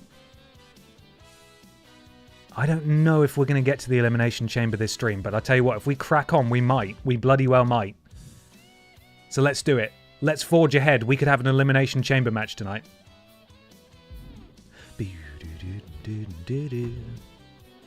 We move on to BENXT. It is pay-per-view week, and we're going to Perth. Hello, Australian viewers. We start off with a tag team match between Los Pokémonos and the Dark Picture Pals. Rim Flair and Triple Flush, the BENXT Tag Team Champions, with Randy honking in their corner, take on Mary-Kate Olsen and Ashley Olsen. We can't have 2 tag matches, one of them's got to go. Pamela Anderson goes one-on-one with Chavo Guerrero Jr. We have another Fatal 4-Way. It's hard not to think that the patch hasn't changed some things when we never get Fatal 4-Ways, and now we've had 2. Fisher-Price, Car, Grimace, Hannah Montana, and Miss This Legs? Yes, I think so. I would like to see that match a lot. Funky Barbara Piss and Seth Pissin Rollins have a promo at the end of the night. Now, normally we would cut those, but I'd rather not have 2 tag team matches, and I think we all want to hear the Dark Picture Pals theme, so I'm going to cut the Tag Team Champions match. Sorry guys, you're getting cut, because we need to spin a wheel. The Aldi Red Thunder Championship will be on the line. The reigning champion, Ashton Matthews, will be defending her crown.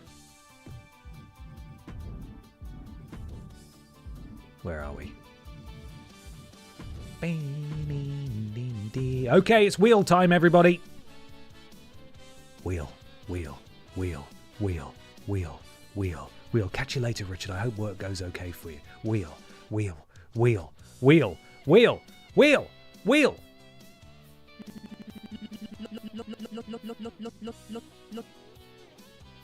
Ashley Olsen. She's going back to back in these matches. No, she's not. She had her match cut. She's in a match anyway. It's great.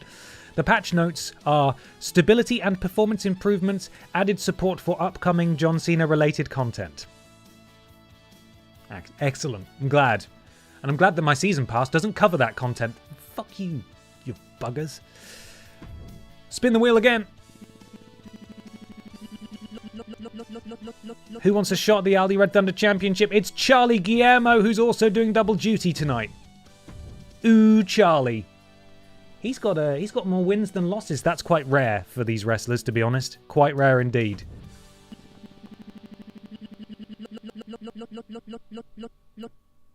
Steven Seagull. I think he's won it before, hasn't he? I really need to make a list of these. I tell you what, with the new season that we do in 2K26, I will make a list of all the champions. I will do it. 2 more spots remain.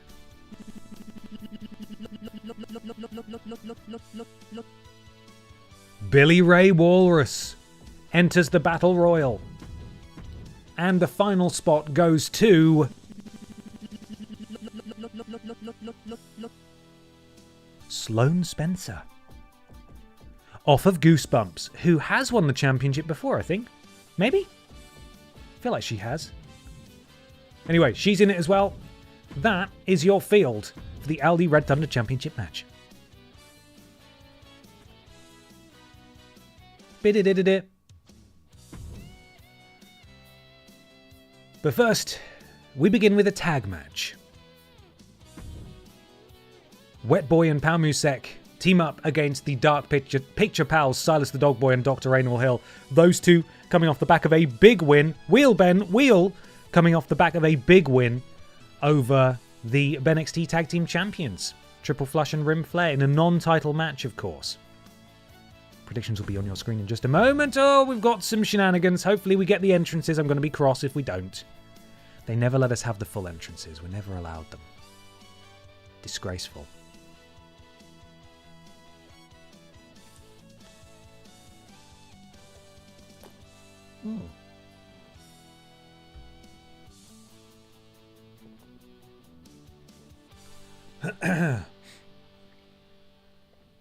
Okay.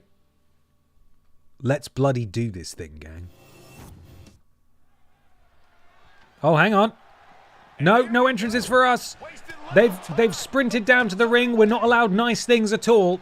We're never allowed nice things. The Dark Picture Pals have absolutely stormed the ring, taking it straight to Los Pokemanos. And we're now underway officially. And Silas starting things out. Oh, just a giant running headbutt to Wet Boy. And Wet Boy sent into the corner of the Dark Picture Pals. Tag made. Dr. Raynal Hill is legal. We're going to see some tag team offense here. Wheelbarrow assisted DDT and then launching him backwards. That is not a move you would ever want to take, I believe. Or in fact, most moves you wouldn't want to take. I wouldn't have thought they'd be horrible. Directly in front of his tag team partner, Dr. Hill. Just folding up Wet Boy like a pretzel, although Wet Boy manages to escape. And now... Oh, just... gently pressing the face of Wet Boy into the turnbuckle. Wet Boy says, no more thanks. Pal Musek just watched on. Didn't do anything. to help out his partner. And now we see a tag. Palmusek is legal. A little bit of tag team offense for them as well. Oh, double axe handle to the small of the back of the Curator. As the lightning fast mouse, Palmusek now manages to miss with that rolling senton over the top rope, unfortunately. And now lifts up the Curator. The Curator, sent into the corner. Another tag made. Quick tags from these two. And the Curator on the receiving end of more offense here. Whoa, huge just back body drop to the Curator. As Wet Boy props the Curator up on his knees, but he rolls out of the way. And manages to take advantage, sends Wet Boy into hostile territory. A tag made, and finally, the Curator gets a bit of a breather there. As we get a, Shatter Machine from the Dark Picture Pals and the gigantic, frightening Silas the Dog Boy is now the legal being in this match. And the Dog Boy sends the Wet Boy into the corner. A counter from Wet Boy. And Dog Boy's not going to take kindly to that. As Wet Boy now shows considerable strength with that release suplex, just launching Silas the Dog Boy into the turnbuckle in the corner there. And now Wet Boy continuing the offense, grabs a hold. Back suplex. Beautifully delivered. And now rolling back the front leg of Silas the Dog Boy and stamping on it for good measure. Dog Boy.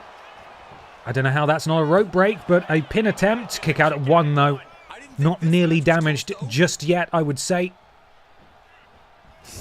And we may be about to see another bit of tag team continuity here.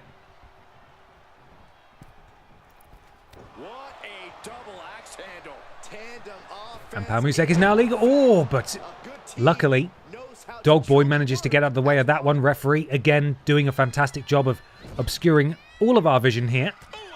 Counter from Palmusek at the last second. And leaping head scissors takedown from Palmusek, and Silas the Dog Boy. Curator was calling for a tag there. He's going to get... surely he can make the tag there. Look at his giant paw poking up to basically the top rope. The Curator definitely could have tagged himself in, I think. And we could be about to see another tag. Yes, Wet Boy, legal again. These two are putting on an absolute tag team clinic right here. Putting Silas the Dog Boy and the Curator through the ringer. Another cover. Referee distracted, though, by Palmusek being in the ring. Counts way too late.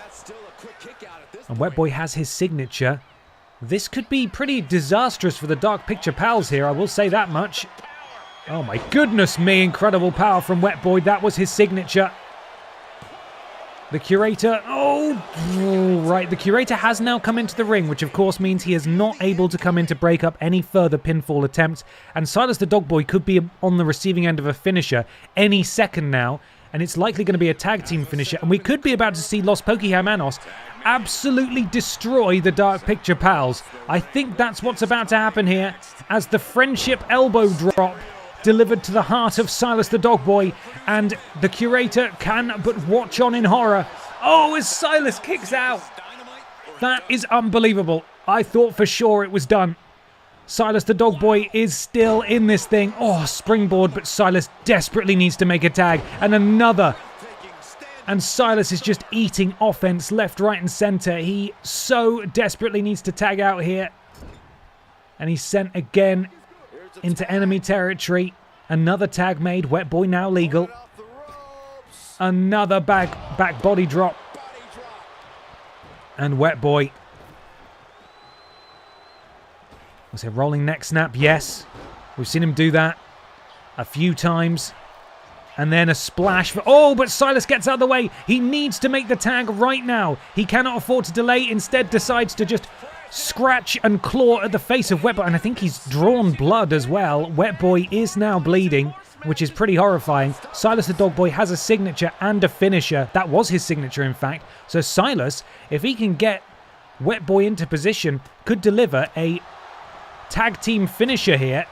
And it appears Silas, rather than going for the tag, is just really cross, which is understandable because he's been absolutely battered from pillar to post here in this one. And Silas now slowly makes his way over. A tag is made. All the credit in the world to Silas for being able to weather that storm of offense. The fact he managed to kick out of that finisher is unbelievable. but he's done it. And fortunately, it looks like the Curator wants to tag him straight back in. I don't really know to what end, but they're doing it anyway. Double shoulder tackle, and then, wrenching the legs apart as well. And a huge fist drop directly to the mush of Wet Boy. And Silas now is starting to look like he's rolling a bit. We could be about to get the tag team finisher here now, maybe? No. Huge overhand strike, or overpaw strike, sorry, I should say. As he's going for the cover here, and Pal Musek is now... We see a complete role reversal here where Pal Musek is not allowed to come in and break up any pinfall attempts, and it's Silas who has a finisher.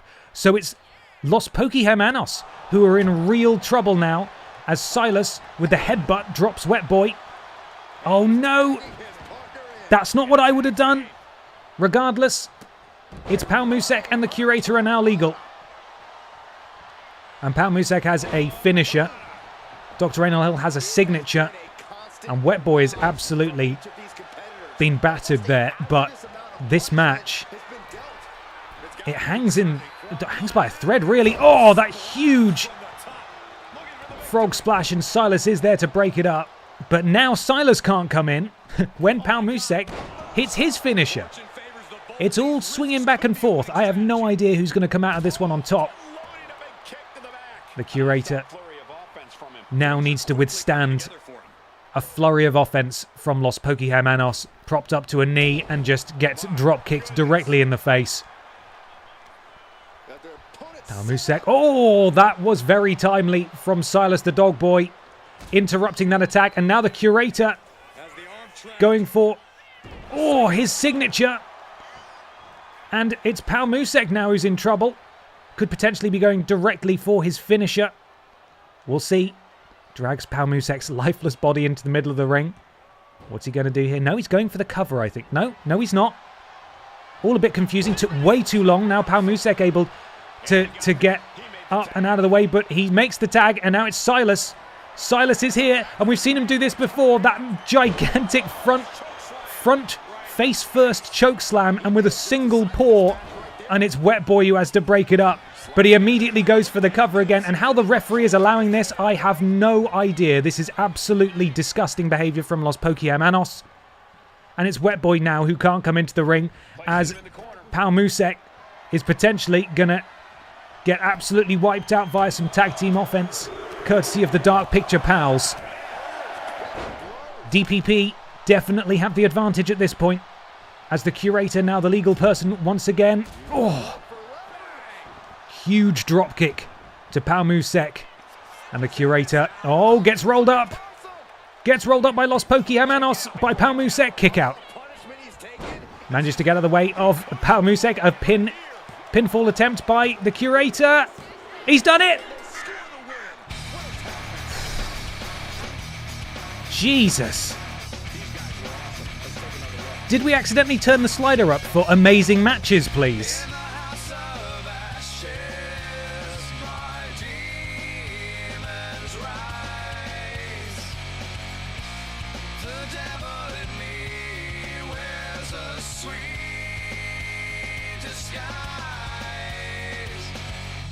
Do I have time, or is it too late?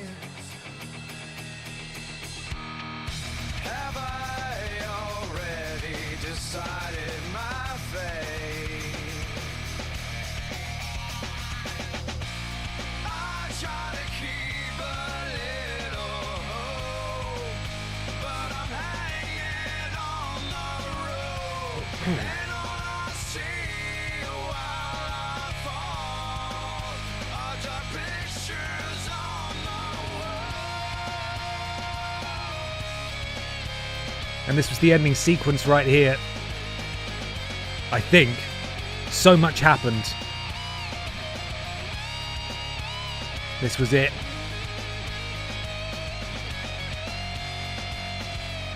Do I have time, or is No, it wasn't it. Too many highlights to show in sequence here. This is where the Dog Boy hit his finisher, of course. And this was the final exchange. Pal Musek going for a roll-up. The Curator escaping.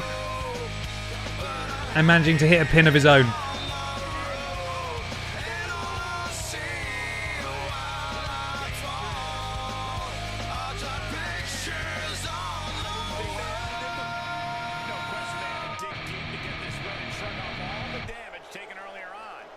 This is why it's unwise to count on underhanded tactics to win you the day. It seemed like a pretty good plan at the time to me. Well, when it's Wow, I thought that was a fantastic tag match. And I apologise to those of you who lost your BENXT bucks. Yes, we do need to investigate the CVs of these referees. We do. But quite frankly, we can't find anyone who wants to do the job. So they're going to keep their jobs. And as I promised earlier, we will do a investigation, which will result in no wrongdoing being found. And I promise you that that will happen. That's a guarantee. But man, that match had it all. The drama, the back and forth. There were several moments where either team could have won. It's good. Those matches are good. We don't want the squashes. Squashes aren't as fun. Up next, though, it's everyone's favourite match. The Aldi Red Thunder Championship Battle Royal. Get a photo of the running order. Steven Seagal, Ashley Olsen, Charlie Guillermo, Billy Ray Walrus and Sloane Spencer challenge Ashton Matthews for her Aldi Red Thunder Championship in an over-the-top rope Battle Royal match.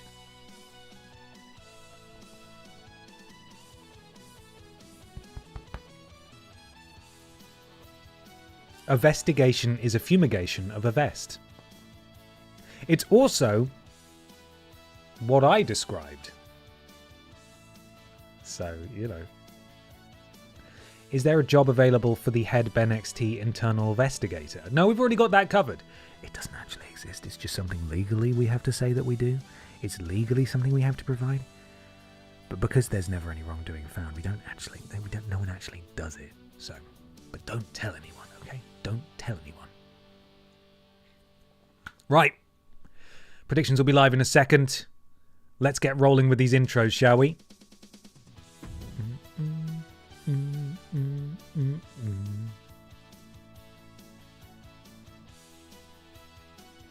Okay, I'm ready. I am ready. So it's a tax dodge. No one said it was a tax dodge, okay? The BENXT bucks are a tax dodge. That's very different, okay? But also don't tell anyone that, please. Please, don't tell anyone that. Hello, YV1, good morning to you. How was your sleep? Was it good? Okay, we're doing it. Aldi Red Thunder Championship Battle Royal time. The predictions are now live in the chat. Get stuck in. I'm pretty sure if you just change the name from BENXT Sports Entertainment to just BENXT Entertainment, you can legally get away with a lot more. That's true. That has happened in real life.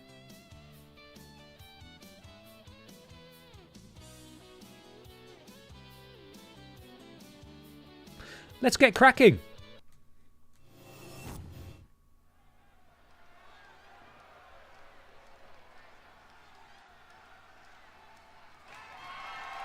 Woo!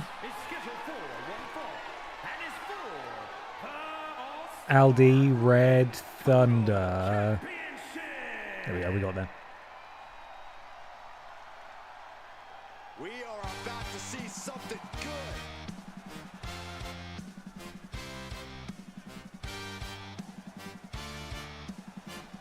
Introducing the challenger, representing the fabulous Freebirds from no place in particular, weighing in at 468 pounds,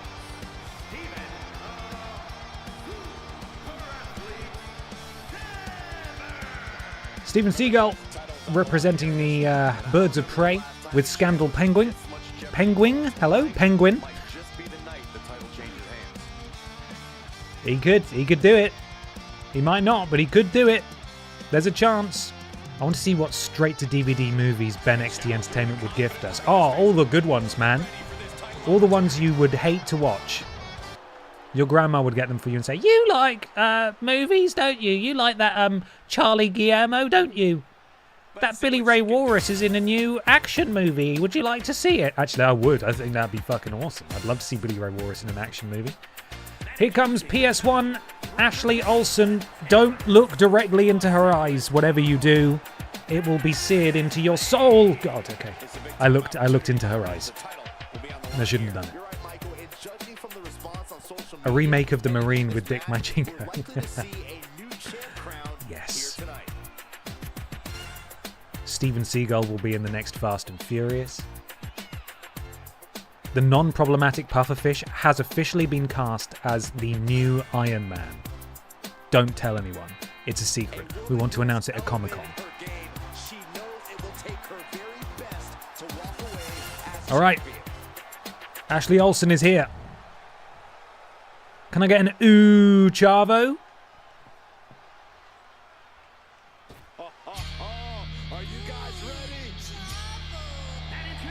Charlie Guillermo.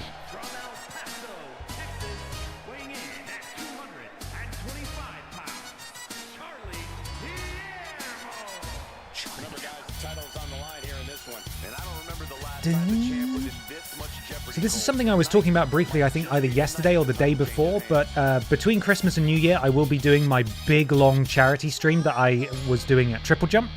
As yet, I'm undecided what I do, whether that is a, as expected, full playthrough of a terrible game that makes me not want to live anymore, or what I was thinking maybe... Sorry, Chava, your music's only 30 seconds long. You keep jiggling like that. We'll get to you in a sec. Potentially like a season mode playthrough of Here Comes the Pain, but like we play as Chavo Guerrero or sort of an underdog and we just have them win all of the titles. I thought that could be pretty fun. But if you have any suggestions, I would like to I'd like to hear them, so let me know. Not right now though. Maybe some of them right now. It's fine, whatever. And it's now time for the champion to make her way to the ring. She won the championship last week. She's wearing it behind her rubber duck. And here she comes. Death Stranding 2? That's too long. Honestly, I cannot do more than 8 or maybe 9 hours. I will want to not be alive anymore. I'm willing to do a long stream, but I can't do a game that's like 15, 16 hours long. Ashton, the Aldi Red Thunder champion. Can she go back to back? We saw Meatface do it on Pip Down with the Little Kong Strong Championship. Will that trend continue over here on BENXT?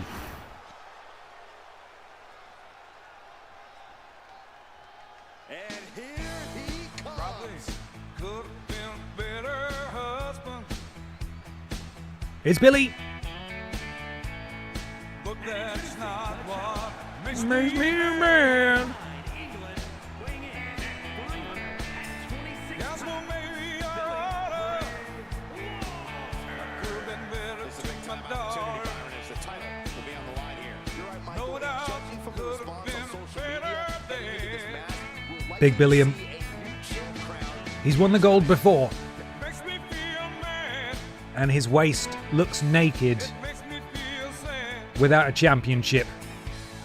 No doubt, Could be time that Billy claws back some championship gold to the Walrus family. Could be. Possibly. Maybe.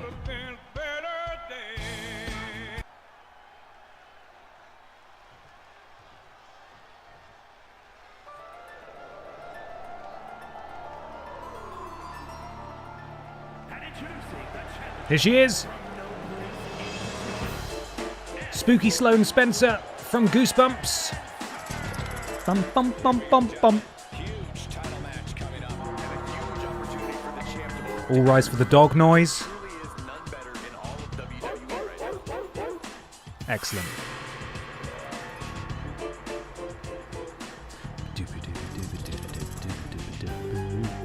Could we do multiple games? We could, but I like to treat those streams as like an endurance contest almost.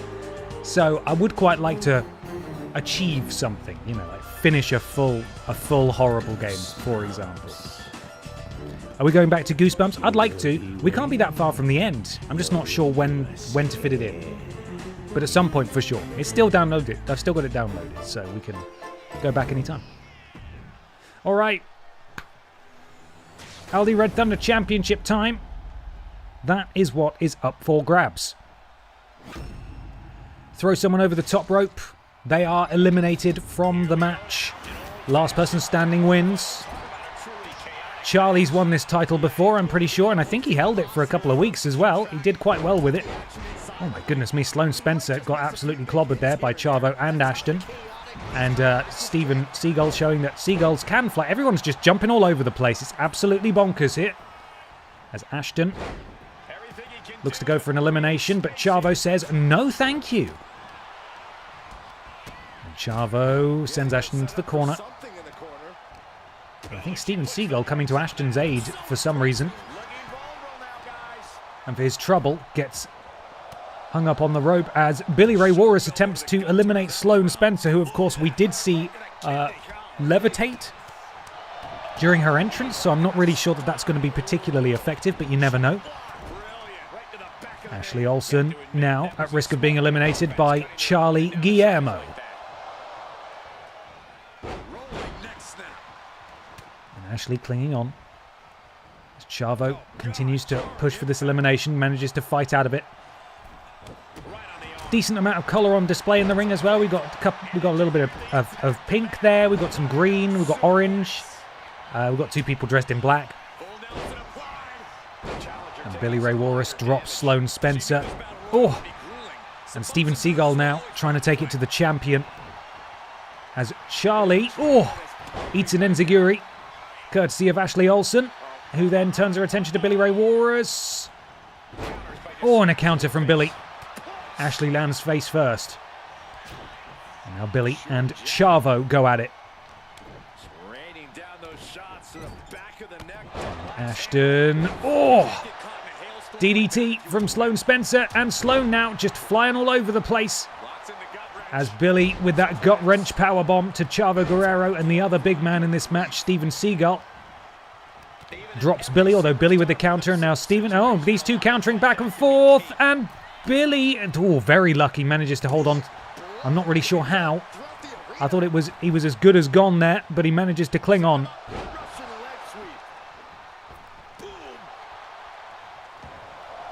I thought Sloane was gone. Sloane still in.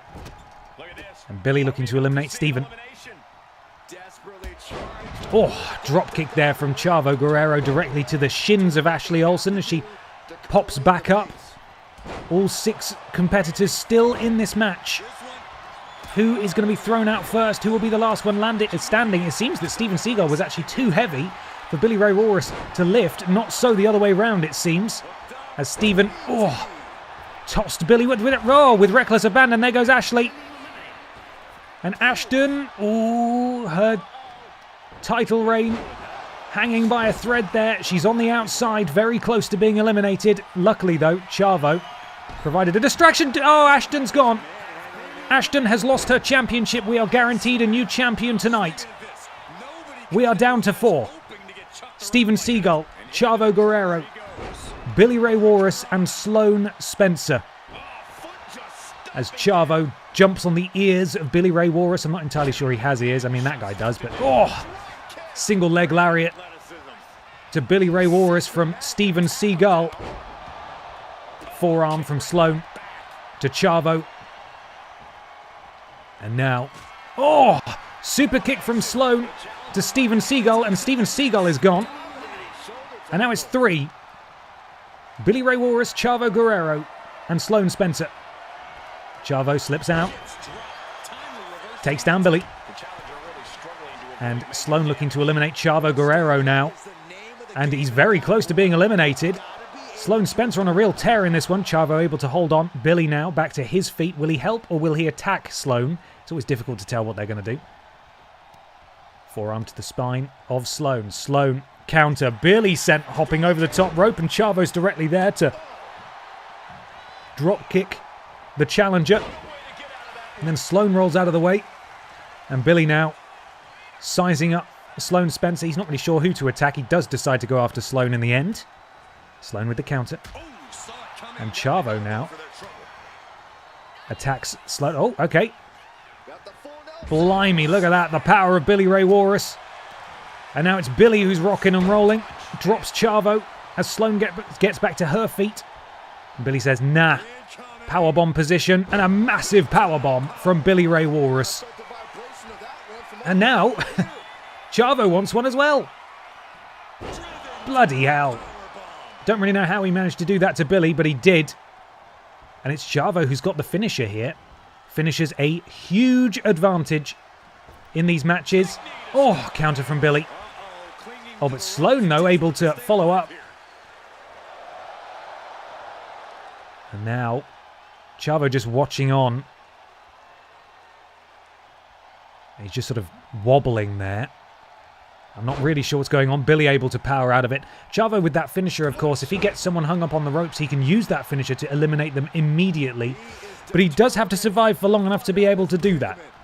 These three are clinging on, desperate to win this Aldi Red Thunder Championship gold. Oh, German suplex number one. Spins him out. Clothesline. Chavo Guerrero absolutely decimated. And now Billy with another spinning powerbomb. And Sloan's down again. And what on earth is it going to take to get an elimination in this match? Absolutely no one going anywhere. DDT from Sloan to Billy Ray Walrus. Chavo now. Looks like he's going to use that finisher. No, he's not. That's just a powerbomb. Just powerbombs everywhere. Up to the top rope. Frog splash. That is his finisher. Sloan now surely. It's just a matter of moments away from being thrown over the top rope, except no one seems to want to follow up on these things. Billy, though, would like to be the one to get the elimination, and he gets it. It's going to come down to Billy or Chavo. Who is going to walk out of this thing as Aldi Red Thunder champion? It could be either one of them. Billy Ray Walrus, top rope. Not really sure why he's doing this instead of going after Chavo. He's probably got a reason. God knows what it is. Billy now in full control of Chavo. Chavo with the counter. Chavo sends Billy into the ropes. Bounces back. Oh, spinning heel kick.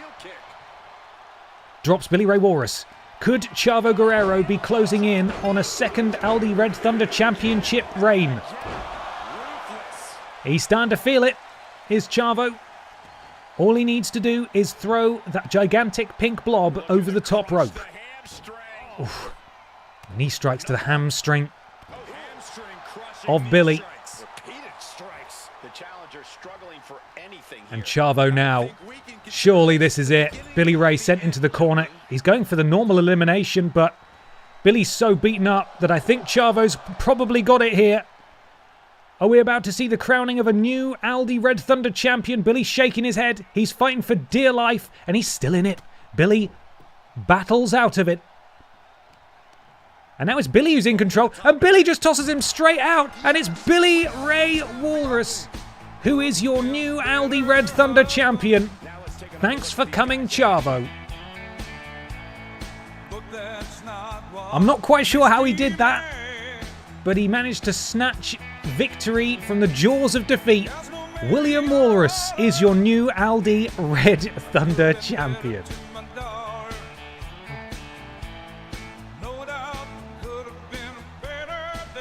Ma, get the belt extender. I really thought Chavo had it in hand, but that was the moment where Billy won the Aldi Red Thunder Championship.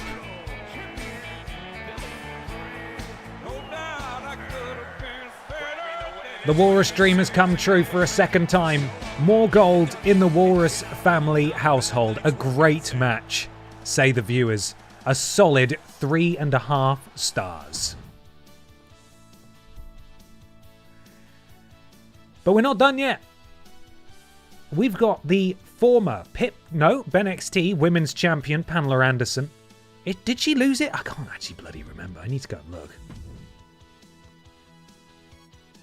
Ba, ba, ba, ba, ba. What's happened? No, she's still the champion. I'm just imagining that then. I've just Mandela affected myself into thinking that she lost the champion. So, Pamela Anderson, the current BENXT Women's Champion, takes on the finalist in the Aldi Red Thunder Championship Battle Royal that we just saw, Chavo Guerrero. Could Chavo finally get a victory? Of course, if he does win, he's not going to win the Women's Championship because that's not how it works. But he'll bloody try. He does lie, cheat, and steal, you know. You know, I'm starting to think wrestling might be scripted. No, it is real. It is totally real. 100%. BENXT Women's Champion, Chavo Guerrero, up next. Bum, bum, bum, bum, bum. One of these days, Billy Ray Walrus has to fight Billy Ray Cyrus. They're the same guy. I'm pretty sure there's just one guy and he's a walrus. As far as I'm aware.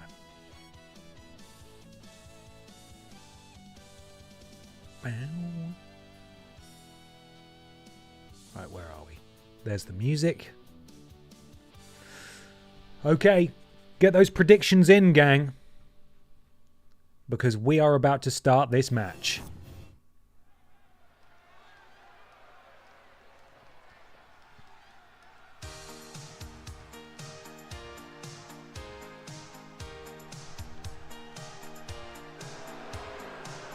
Pamela Anderson, the metallic sheet metal that we carried around over the course of about 15 weeks of Dead Space streams, made manifest.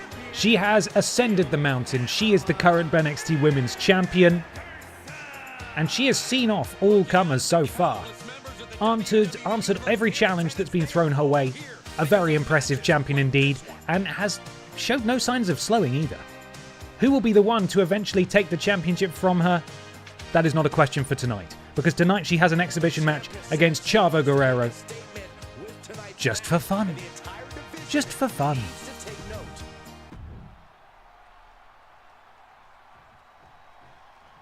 And here comes one of my favorites. Here comes one of my favorites.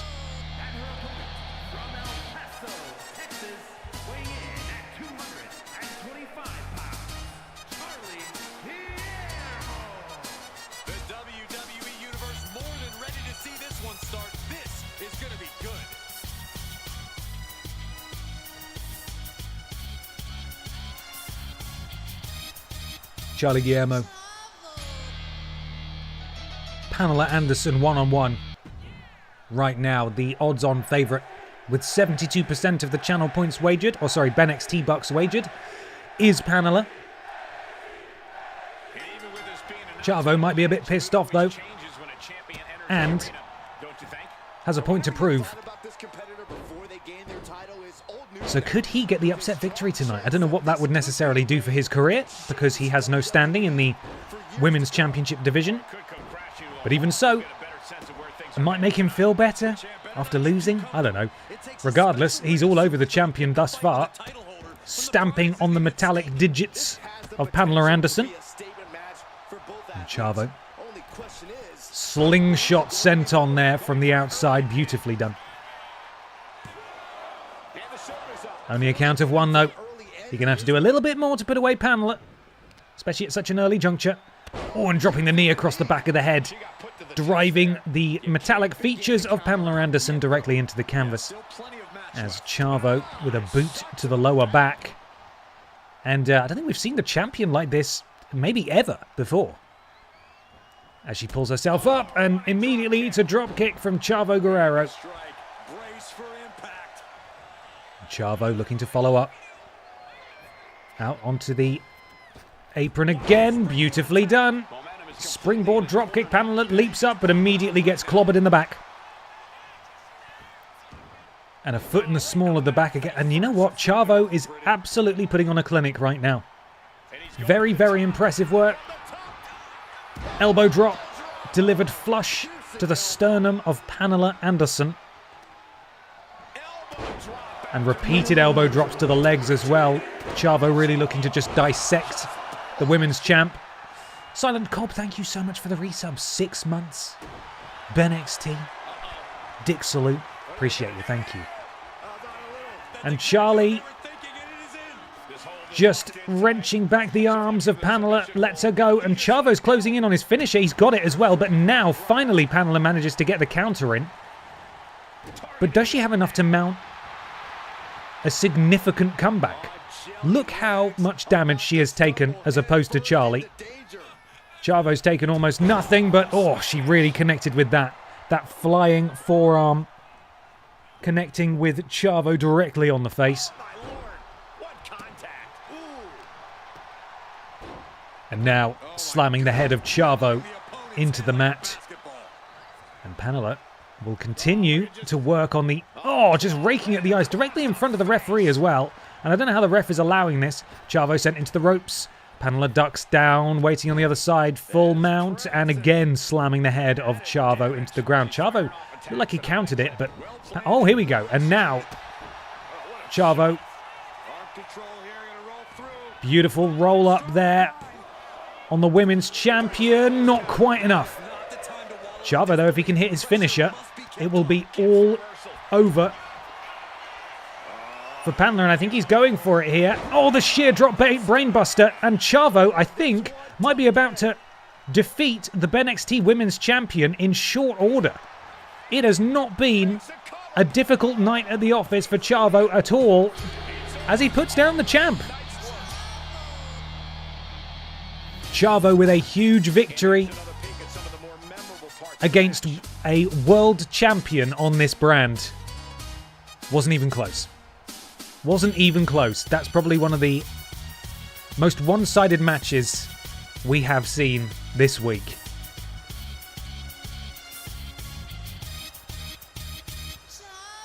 Chavo, yes indeed. And that was it. Chavo perhaps clawing back just a little bit of dignity after losing in the finals of the Red Thunder Battle Royal just a moment ago. And so at least he's got that average. An average match. I would say it was a little worse than average, but there we are. Next, though, we've got a Fatal 4-Way match, and don't we enjoy those? The Fisher-Price car, Grimace, Hannah Montana, and Miss This Legs go at it in Fatal 4-Way action. I have absolutely no idea who could even come close to winning this. This could be the rest of the stream, this match. Fingers crossed it won't be, of course. But it could be. It bloody well could be. Before we do this, though, I am going to go and see EE Tim, who, surprisingly, we have not seen this week. Although, admittedly, we did cut the only P-Volution match that we've seen so far, which was meant to be earlier on this show. So, sorry to Tim. Maybe Tim will have harsh words with me when I go see him in the tournament. Anyway, I'm going to go for a piss. I'll be back in just a moment. Don't go anywhere, and then we're getting into this Fatal 4-Way. See you in a sec.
Okay, we're back. It's time to rock and roll. I didn't take a photo of the running order, so we're just going to have to do it on the fly. And that'll be fine. Predictions will be live in just a second. Get ready to wager those bucks. In the meantime, I will get started on the entrances, even though I do not know which order they will be entering the ring. So that'll be fun. Excellent. Let's go.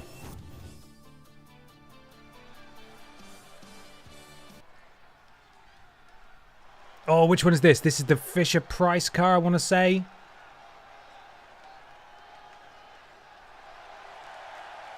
It is!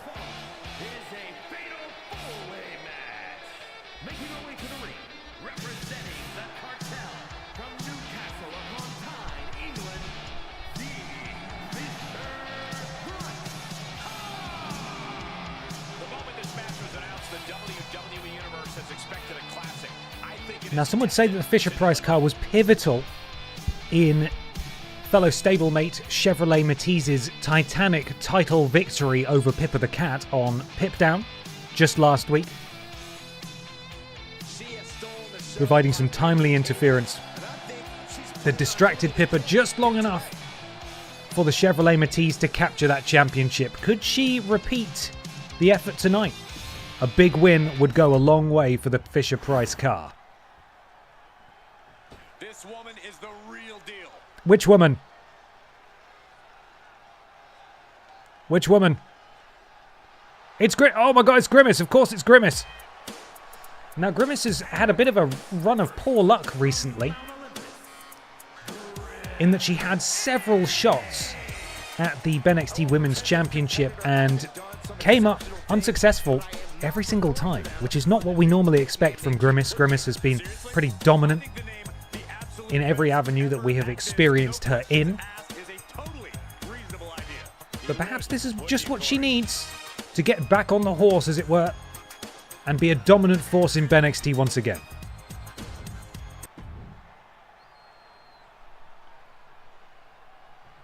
And also in this match, it is, I remember this one, it's Hannah Montana, whom we saw an awful lot of in the opening few weeks of BENXT.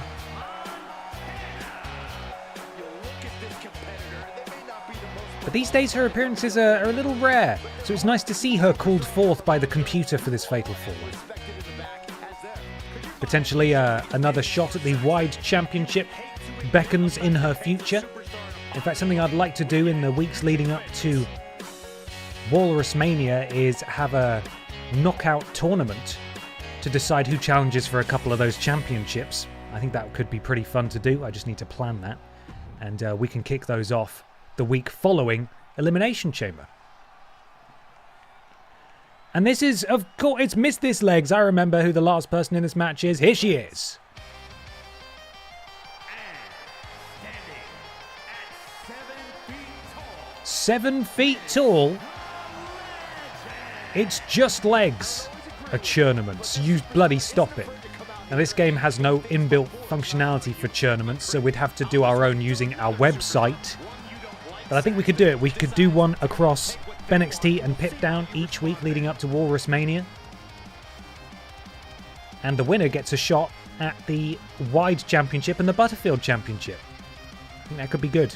We already know who's challenging for the men's and the women's championships per the Royal Rumble winners. And after Elimination Chamber, we will know who is challenging for the other World Championships too. So Walrus Mania is going to be pretty stacked. But we've still got a few weeks to go. And it's all about proving yourself, as these 4 women will be desperate to do tonight as they battle in a Fatal 4-Way. Who has the height advantage in this one? Definitely Grimace. Legs is sort of close behind. And then it's Hannah Montana and the Fisher-Price car, who are a similar height. And the website, is she a new roster member? Ann Roster is all elite. Gigantic springboard crossbody from Hannah Montana catches absolutely no one, and unfortunately she does get caught by Grimace, and you don't want to be caught by Grimace. The winner should face John Cena. Just one of the matches at Walrus Mania is against John Cena for no reason whatsoever.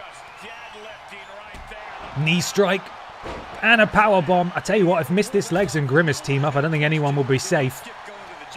We should also have a tag team tournament as well, I think. I think that would be pretty fun too. Power slam there.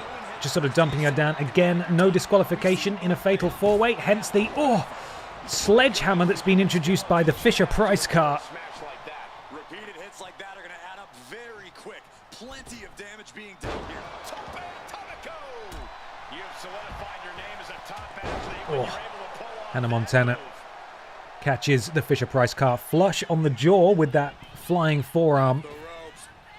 Running knee strike. And Hannah follows up. Oh my goodness. And then a zigzag. The action is fast and fluid here. Grimace sent into the corner by the Fisher-Price car. Clothesline to Grimace. Legs has introduced a kendo stick, but looks like Hannah Montana managed to wrestle that out of Legs' legs. Fisher-Price car. Full mount. And it looks like we've got our first pin attempt here as the referee spends 6 years running to the other side of the ring. Was not ready for that at all. He should really know and be prepared. Legs. Oh my goodness me.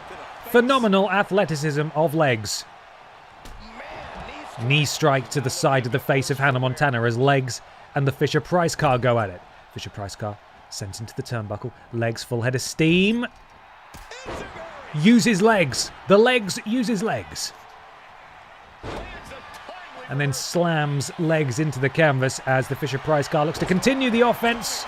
Slingshot sent on. And a second pin attempt now. Hannah is there to break it up. Grimace is posing on the outside. Not sure why. You're going to want to get stuck into this match here, Grimace. There's Grimace. Hoists up Legs. Oh! And face first, somehow, goes the face of Legs. Single hand slam there from Grimace to Hannah Montana. Broken up by Fisher-Price car. And Fisher-Price car does have her signature. That flatliner hits it perfectly into the cover. Hannah is there to break it up, as is Legs. But the Fisher-Price car does have a finisher. And Hannah Montana better watch out because she's the most damaged member in this match so far. Oh my goodness me. But the educated Legs of Legs drops the Fisher-Price car into the cover now on Grimace. Referee there. And a kick out by Grimace. We're still going. I don't know how Legs managed to duck under that attempt there from the diminutive Fisher-Price car. And we've got another pinfall attempt here, and I don't know if it's going to be enough. It's not. The other participants in this match were a little bit engaged in a maneuver, so they couldn't actually go and break it up in time, and that's often the way you see these matches end, is if someone's doing a submission, or they're on the outside doing something. It can be difficult for them to break up pin attempts. As Grimace goes into the pin attempt now. Kick out at one. Fisher-Price car, Legs not ready. Oh my goodness me. A gigantic kick to the face of Grimace. I don't know how Fisher-Price car got her legs that high. And a pin attempt there. Oh my goodness, look at Legs go. Oh, look at Legs go. Incredible combination strikes there from Legs. And then a super kick to Hannah Montana. Grimace is stirring, but could Legs steal this? The referee's taking ages to get there. Our referees are just taking way too long, quite frankly. As Grimace with repeated strikes to Legs. Fisher-Price car doing the same thing to Hannah Montana. Grimace has her finisher. Fisher-Price car, though, able to take advantage. European uppercut to the back of the head of Grimace as Grimace rolls out.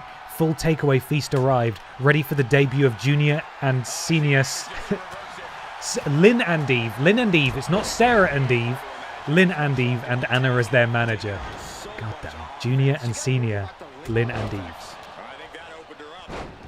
And it's Hannah Montana's the only one who's standing tall right now as Fisher-Price car rolls out for a breather. And Legs bumps into the back of Grimace. And now the two pair off. Grimace sent into the corner. More leg strikes from Legs. And Hannah Montana rolling through full mount. And now strikes directly to the mush of Legs. Oh. Grimace goes face first into the turnbuckle. Hannah ducks out the way of the knee strike attempt from Fisher-Price car. And now grabs a hold of Legs. Surely not. The power of Hannah Montana is impressive. Lets her go. Oh, and then a forearm to the spine. Grimace, though, stalking in the background. Hannah Montana too quick, though. Hannah Montana An impressive string of offense there. Knee to the midsection of Carr and into the cover. Could Hannah Montana come out of this one with a victory? The ring has been cleared. Kick out at 1. Hannah has her finisher as well. She really could have taken advantage if she had the wherewithal to do so. Legs doing something mental. Oh my goodness me. I think she just kicked her right in the stomach. As Fisher Price Carr went for a pin and now gets absolutely decked by a sledgehammer. Another pinfall attempt. Grimace is there. Grimace will break it up. Grimace now. Slams legs face. Into... Oh, and a headbutt. Busting open legs. Oh, and what's Grimace doing now? This could be the McNuggy drop. It is. Oh, my goodness me. The McNuggy drop hits flush. No one is anywhere nearby. And Grimace gets back to winning ways after a disastrous few weeks in the title picture. Let's take another look at these ladies going toe-to-toe.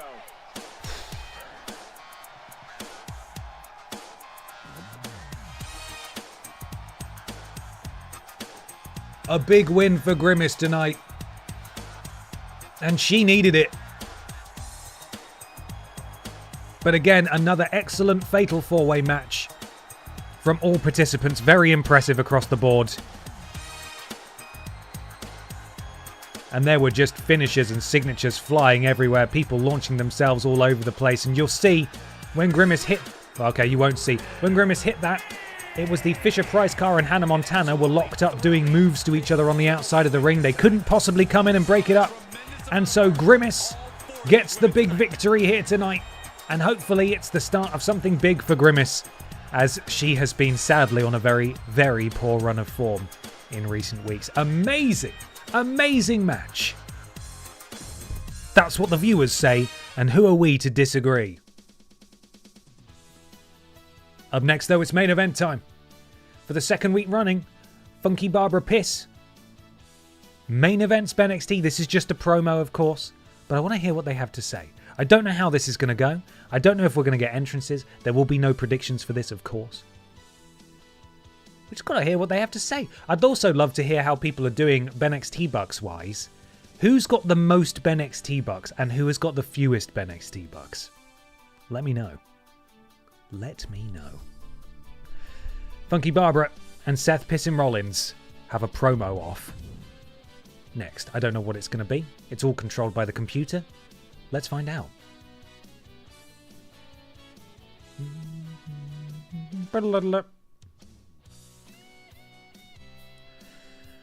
I've got 139k. I have 141. I got 100k, but I also legally am not allowed to bet. 191,000. Man, lost all but one wager. I'm up 700 or so.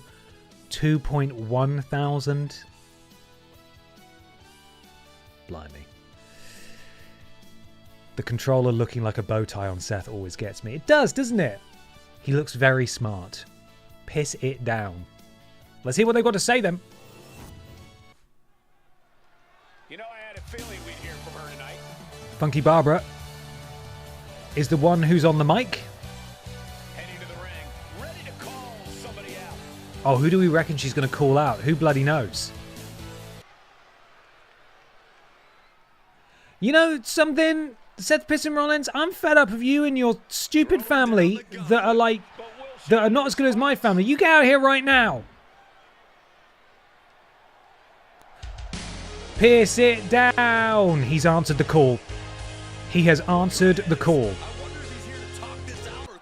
You know something, Funky Barbara Piss? You and the Piss family make me sick. You think you guys are so much better than the Undisputed Era, but you know what? You're not.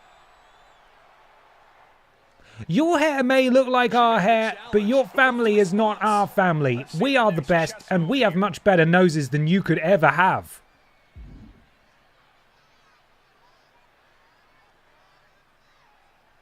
Yeah, well, let's have a match about it. Cool, that was it. Looks like these two are finally going to face off. What an incredible promo between Funky Barbara and Seth Pissin Rollins. The next show, we will finally have a match between Funky Barbara Piss and Seth Piss and Rollins, the matriarch and patriarch, respectively, of the Piss family and the Undisputed Era. Incredible. Brilliant match. 5 stars, say the crowd. Funky Barbara Piss called Seth Piss and Rollins out to the ring to a face-to-face confrontation, issuing a challenge to a match. Seth Piss and Rollins accepted, setting up these two superstars to face each other on the next show. That's correct. That is what happened. We now move on to Pip Down. And perhaps we get to see what the next move is of Pippa the Cat. What does Pip Down look like without Pippa the Cat as champion? Probably much the same. Probably much the same. But there's no way of knowing until we get there. It's loading something, by the way. I can't actually skip ahead yet. Oh, there we go. Now we're good. Such a heel move to not fight in this city. Yeah, that was one of the options, wasn't it? Do this fight right now. Yeah, okay, I'll fight you, but not in a dump like insert name of town that we're in. Boo! We're from there. Don't do that. Don't say nasty things about name of town.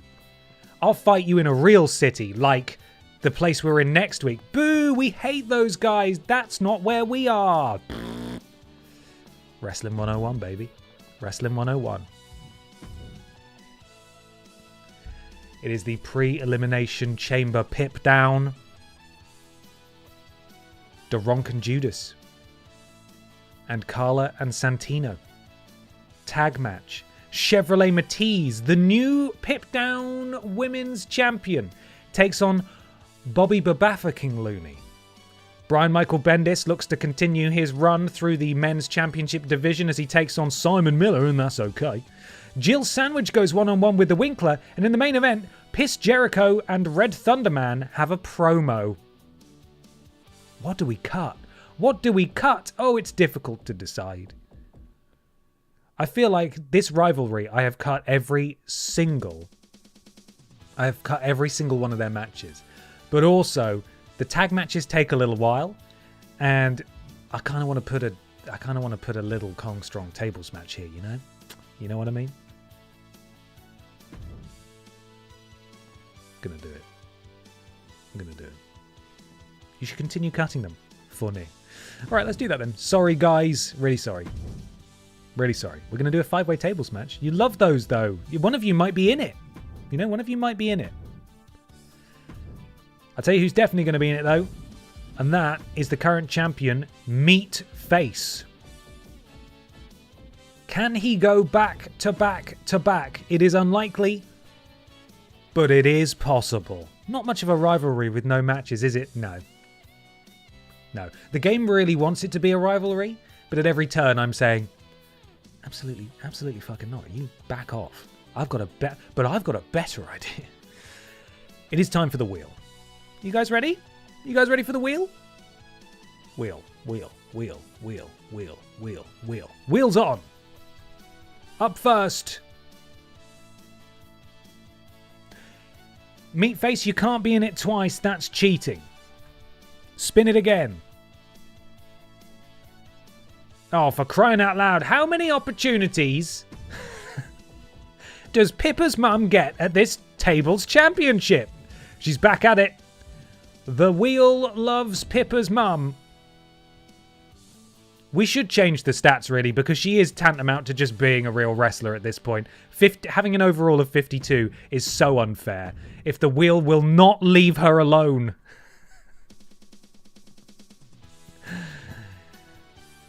Oh, it was about to be very awkward as Pippa's mum and Pippa the cat nearly both got drawn, but it is the fearsome Reboot Rumble Walrus Mania main eventer, Biker Barbara Piss, who has been called forth by the wheel. And that's not all. We've also got the Eggs Button. Eggs Button. Come on in, Eggs Button. And the final slot goes to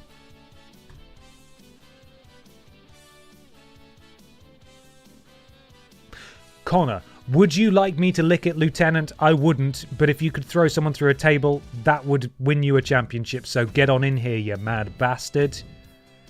Little Kong Strong title on the line. Once again, the wheel goes off the screen. And we're going to start with that match. So prepare yourselves for the predictions, which will be showing up in chat in just a moment. In just a moment, Eggsbudden, Pippa's mum, Biker Barbara Piss, and Connor challenge for Meatface's Little Kong Strong Championship. He has had a lengthy 14-day reign. Can it extend another 7 days? Could we have a 21-dayer on our hands here? That's the question. It's unlikely. The numbers don't lie and they spell disaster for you at Pip Down. But there's a chance. He managed to pull it out of the bag last week. Or could we have another upset like we did when the Drinks Fairy won her first championship? Put someone through it accidentally. It could happen. Or what is more likely is that the Drinks Fairy, being rated 50-something, will be put through a table in this specific match for this specific title for a third time. She has been put through a table more than anyone else. However, she is riding a huge wave of momentum after getting the elimination record in the Reboot Rumble. How many did she eliminate? 6 people? Absolutely outstanding performance. We'll see how it goes, though. Predictions are now live. Who is walking out as Little Kong Strong champion? I didn't take a pissing photo of the bloody running order again. Every time I forget. It was Meatface,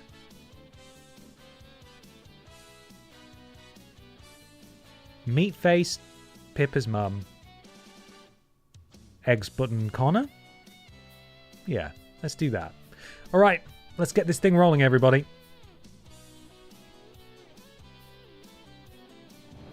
Shoo.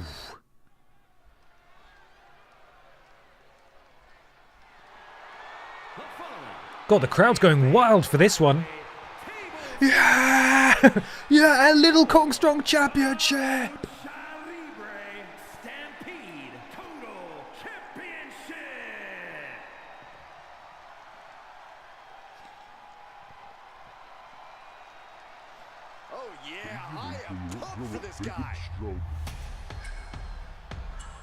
No, that's not it at all. That's not the order we thought it was. Eggsbudden is here.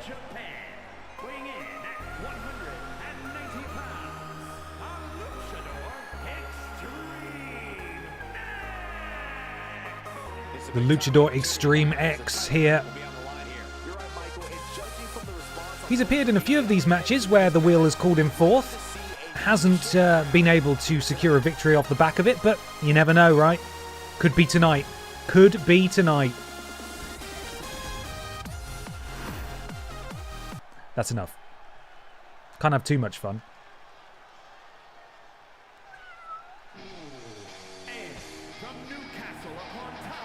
It's Pippa's mum. We last saw her just 1 week ago, where she came to the aid of Pippa the cat in her title defense against the Chevrolet Matisse. Unfortunately, it didn't work out for Pippa that evening. And perhaps the weight of the world is on the shoulders of Pippa's mum tonight, as she attempts to bring gold back to the household. Thank you, Death. 14796. I now have the running order for the music. Appreciate it. Let's see if she can do it.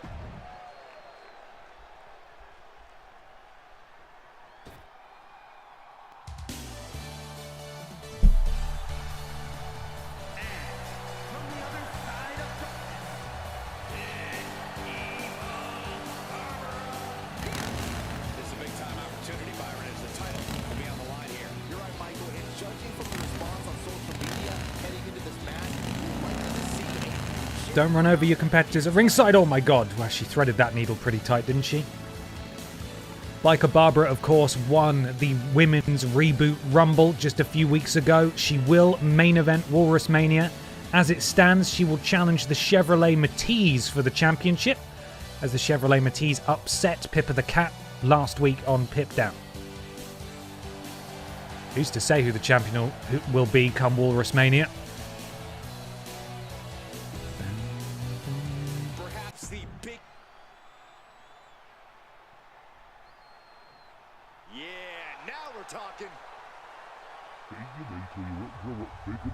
And here's the champion. The champion for whom that title belt simply does not fit. But even so, he wears it with pride. Meat face emblazoned upon his face and jacket and singlet.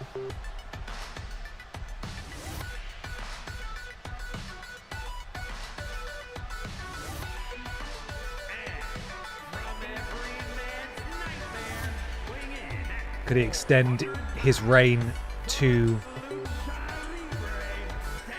a hugely impressive 21 days? We'll find out in just a moment. And finally, representing Team Lickit, welcome to the Detroit Experience.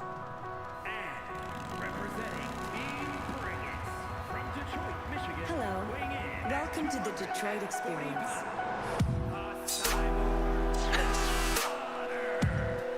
Such an unnecessary entrance. He is a bit scary, though. Would you like me to lick it, Lieutenant? No thanks. Are you sure? I'll lick it. Could Connor be licking the Little Kong Strong Championship by the end of this evening? Let's determine this thing once and for all. Tables match for the Little Kong Strong Championship. First person to put someone else through a table gets to come home with the gold. Pippa, can we have an exclusive interview, please? Huh? What? The bell sounds and we are set. No disqualifications, no counters. Pippa, exclusive interview? Do you have time to talk? Submissions either. No, for this match, you have to put your opponent right through the table. How do you feel after losing your championship? How do you feel? How do you feel? No? You look a bit sad. Okay, well, you never know. You could get another shot at it, couldn't you? Right? You could get another shot at it, couldn't you? Yeah, you could. So don't worry. It's not the end of the road necessarily. Yeah? It's just like when you lost the BENXT Women's Championship and then you won the Pip Down. There could be another opportunity. The wheel nearly called you tonight. Yeah? The wheel nearly called you.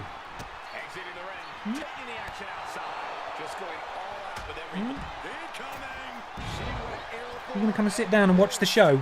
That might make you feel better. You've still got an entire show named after you, which is pretty exciting. So why don't you come and sit down? Come on. In the meantime, this tables match is going on, and it's going absolutely bloody mental out there. Everyone's throwing themselves at everything. Pippa's mum there. Oh, beautiful dropkick to the eggs button. And biker Barbara Pierce is just hanging up the... Whoa, look at the drinks fairy go. Impressive stuff. No one is yet to bring a table into the ring or indeed erect one as... Oh no, Connor interrupts Pippa's mum on the top rope and now turns his attention to the eggs button. Biker Barbara Pierce still really going after the champion. And Connor now with the eggs button hoisted up high. Face first, directly onto that turnbuckle pad as what is Biker Babs looking to do here? Just punishing the champion. Oh boy. If indeed he is able to retain tonight, is he even going to have the arm strength to be able to lift that championship up? And now Connor introducing a kendo stick on the outside. Pippa's mum, German suplex to that grandma. And Pippa's sort of hovering. She hasn't sat down yet, but she's kind of here. And it's Pippa's mum, actually, who introduces the table finally. Slides it into the ring. Goes in after it. Who is going to set this table up? Eggs button intercepts. And a suplex to Pippa's mum. The champion makes his way into the ring now, as does Biker Barbara. And Pippa's mum, sorry. Oh! Gets dropkicked directly in the face. And all 5 participants are now in the ring. Pippa's mum is down. Table gets picked up briefly and then does a flip for 5.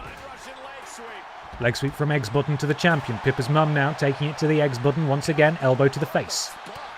And a slap. And whoa! There goes Pippa's mum. Dumped on the outside. And it's just the Eggs Button who's standing up in the middle of the ring at the moment. Pippa, are you going to sit down? You don't know where she wants. She doesn't know where she wants. Pippa. You are such a graceless animal. Go on, sit down. Oh, I think we got it. I'm looking to the judges, and the judges have indicated that it is good.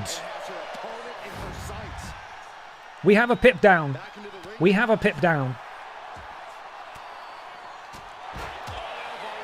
An awful lot of fighting on the outside as we see Pippa's mum taking it to the Reboot Rumble winner, but a counter from Biker Barbara Piss. Connor now in the ring. Oh my goodness me, the X Button launches himself from the top turnbuckle to the outside. Immediately walks into the path of Biker Barbara. Oh my goodness me.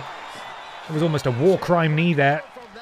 Much like Demo Dick does, and Biker Barbara really, oh my goodness me, just taking it to Meatface. And there is now a table in the ring. Pippa's mum, I believe, is maybe going to try and put Biker Barbara through it. Can you imagine if this happens? This would be absolutely incredible, but it's Connor who gets back up first. Biker Barbara is there. Drinks Fairy clobbers the champion with a table. Another table being introduced by the Drinks Fairy this time. And Drinks Fairy throws it down, decides to jump out of the ring for some reason. These guys more interested in beating each other up, great view of the lights there, than actually trying to win the championship here, which is an interesting tactic. Sidewalk slam there from the champion to the Drinks Fairy. Connor and Biker Barbara Piss going at it on the outside. Eggs Button also inserting himself into the melee as well. Doesn't quite catch Connor in time. And now the Eggs Button climbs in, and he does knock that table down as it comes to Pippa's mum to once again set up a table. I thought she might have accidentally just set it up for one of those guys. She's left it alone. Not really sure why. Eggs Button with the counter. Now Meatface with the counter. These two are fighting very, very close. Very close to this table indeed. Counter again from Eggs Button. We've got a terrible view again of what's going on in the ring, where the action's happening. Meatface is stunned. He's on it. And I think Eggs Button's about to win gold for the first time. And it is the Eggs Button who is your new little Kong Strong champion. He has finally pressed the Eggs button. He has learned the tutorial. And we have a new champion here on Pip Down. The 14-day reign of Meatface has come to an end at the hands of the Eggs Button. And it wasn't just Meatface losing the championship. This was a definitive victory. It was the champion himself who was put through the table to secure the victory for the Eggs Button. Just like this. Press X to German suplex that grandma. And we've got a new winner.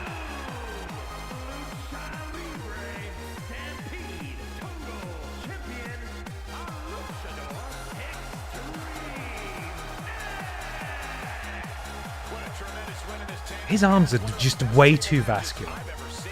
Not really had to look at his arms in this lighting before. Something wrong. Go get that investigated, my man. It's not right. It's not right. Well, we've crowned a new champ. Oh, God, just a little bit of PlayStation music at the end there. But up next, we have the brand new, the newly minted Pip Down Women's Champion, the Chevrolet Matisse, going one-on-one with Bobby Babalooney, or as she's known in the wrestling universe, Bobby Babaffucking-Looney. Incredible. The women's champ takes on the children's party entertainer, one-on-one, next on Pip Down.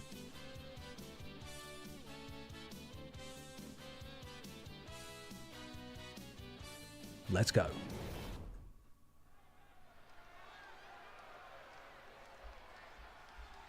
One of the best competitors in the women's division. There she is. She has the gold.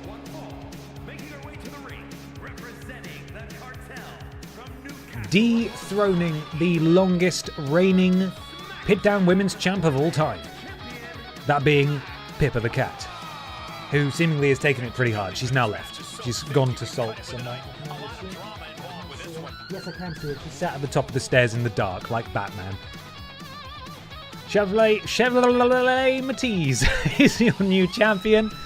And she has her first real test tonight, because although Bobby Babaffucking-Looney hasn't really had any significant victories, or indeed is even in the championship picture, The champion wants to come out looking strong tonight. And that's exactly what she'll have to do. Against Bobby. Bobby!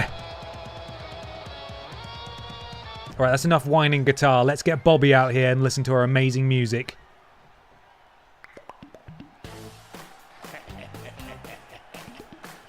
That's the balloons popping. You know? That's the balloons popping. Welcome to the world of balloon. If you're having a party, the high horse this superstar always seems to be on. Did Jerry Lawler write that line for you? Just call Babalune. She'll make the party special for you. Yes, like I said, if you're having a party. If you're having a party. Here she comes. Bobby Babafucking Looney. I practiced this in front of the mirror multiple times today. Bobby Babafucking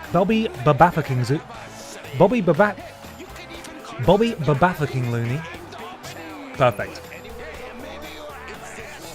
An itty bitty party. Come on, Bobby. The new champ takes on Bobby Babafucking Looney. 1-on-1 now. On Pip Down. Ding that bell. Subscribe and ding the bell, and the champion just kicks the face directly off Bobby Babalooney. It's amazing she's actually still here. I'd have thought that would have, like, maybe ruptured the balloon that sort of is the corporeal form of Bobby Babalooney, and she would have just gone and, like, zoomed around the rafters of the arena. But she's still here. That's how good of a balloon animal creator she is. Say it again, but three times as fast, or 3 times quickly. Bobby Babafucking Looney, Bobby Babafucking Looney, Bobby Babafucking Looney. That might actually summon her. If you do that on a dark, stormy night in front of a mirror, you may summon Bobby Babalooney, so be careful with that. It's too powerful. Hope work goes well for you, YV1. Thank you for stopping in. I'll catch you soon. Oh, no. Bobby Babafucking Looney landed hard there. That flash of red indicating that she is now bleeding, potentially from the nose or the forehead. And that, of course, is her balloon-making nose, and you can't be damaging that. Side Russian leg sweep. Oh, no, that was an STO, sorry. Drops the champion. Imagine if Bobby Babalooney manages to get a victory here over the Chevrolet Matisse. I think we might have to have a title match next week on Pip Down for sure. Count of 5 now, back in the ring. Bobby marking her woman. Beautiful crossbody there. Hits the mark. Into the cover. Referee decides to run a full fucking lap of the ring before starting to count.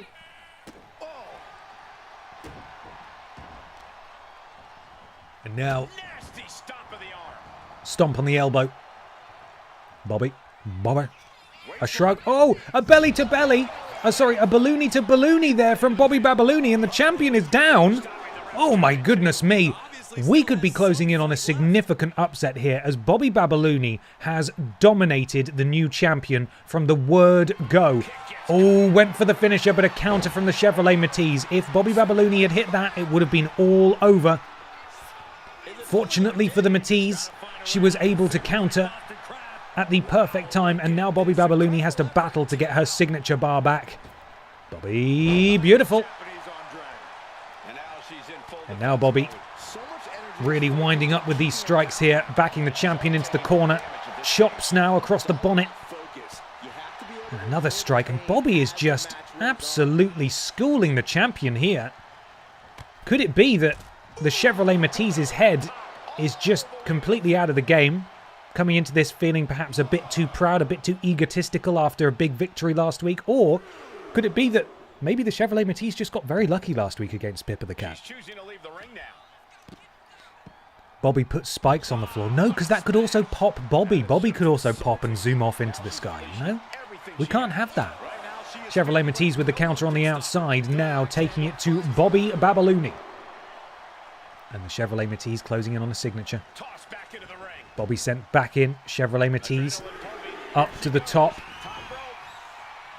Is that a sign there that says, I like cheese? There's 2. It says, I like cheese. I also like cheese. Chevrolet Matisse hits that deep six signature, and the Chevrolet Matiz has 2 finishers stored. Despite weathering an early storm, it could be that the Chevrolet Matiz just needs to hit this car hit here. That's what it's called, the car hit. And Bobby has been hit by a car, and it's over. Bobby Babaluni has officially been hit by the car, and the Chevrolet Matiz rolls on. I thought Bobby was going to kick out of that one, actually, because Bobby had barely been hurt. But that was all she wrote, and it really did look like Bobby was going to get a big victory here. But at the end of the day, the Chevrolet Matiz able to hit this huge signature, and then Bobby Babaluni was hit by a car. Go. Go on, champ. Go on, champ. Looked a little dicey to begin with, but the Chevrolet Matiz walks out with an important first victory post becoming champion. Very good. God, shush, we get it. Chevrolet Matiz beats Bobby Babaluni. Up next, Brian Michael Bendis goes one-on-one with Simon Miller. Simon Miller, of course, was the inaugural Audi Red Thunder champion, and that's okay. He did end up losing it a couple of weeks later, but he has held gold before, and he is very much cemented in the Pip-Down Men's Championship division. Brian Michael Bendis, of course, with a big win over Rules Boss last week, both of those two in the same division as Simon Miller. BMB looking to string significant back-to-back victories within that division, potentially eyeing up a future Pip-Down Men's Championship But first, he's got to go through Miller, and Miller could bring that momentum to a sudden halt. BMB, Simon Miller. Predictions now live. Who is gonna win?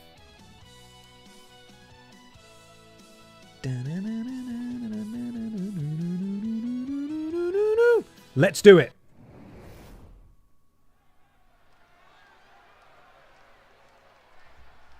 Here we go, guys. Are you going to bring a I like cheese sign to North Wrestling if you happen to go there? I mean, I would, but they don't really do signs at independent shows. I'd feel like a bit of an arse if I did.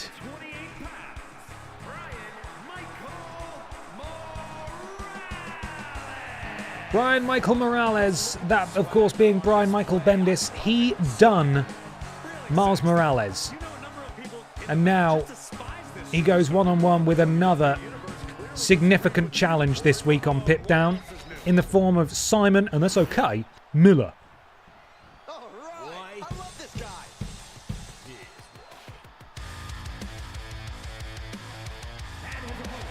If you wanna, and that's okay, get serious about this, pray too. Let's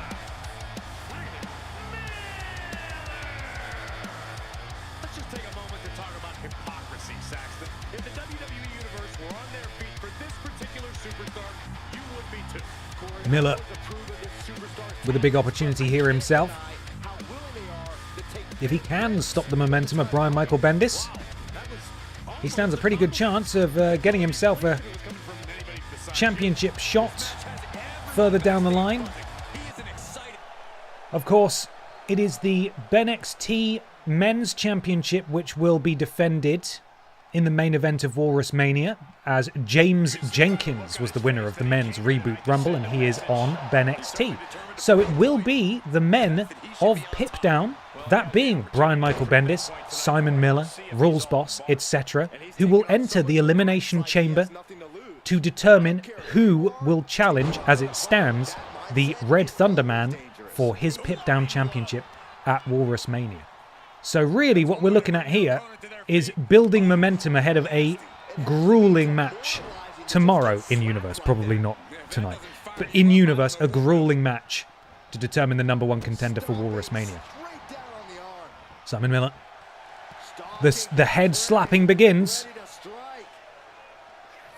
And a big chop to Brian Michael Bendis. Repeated chops from Miller.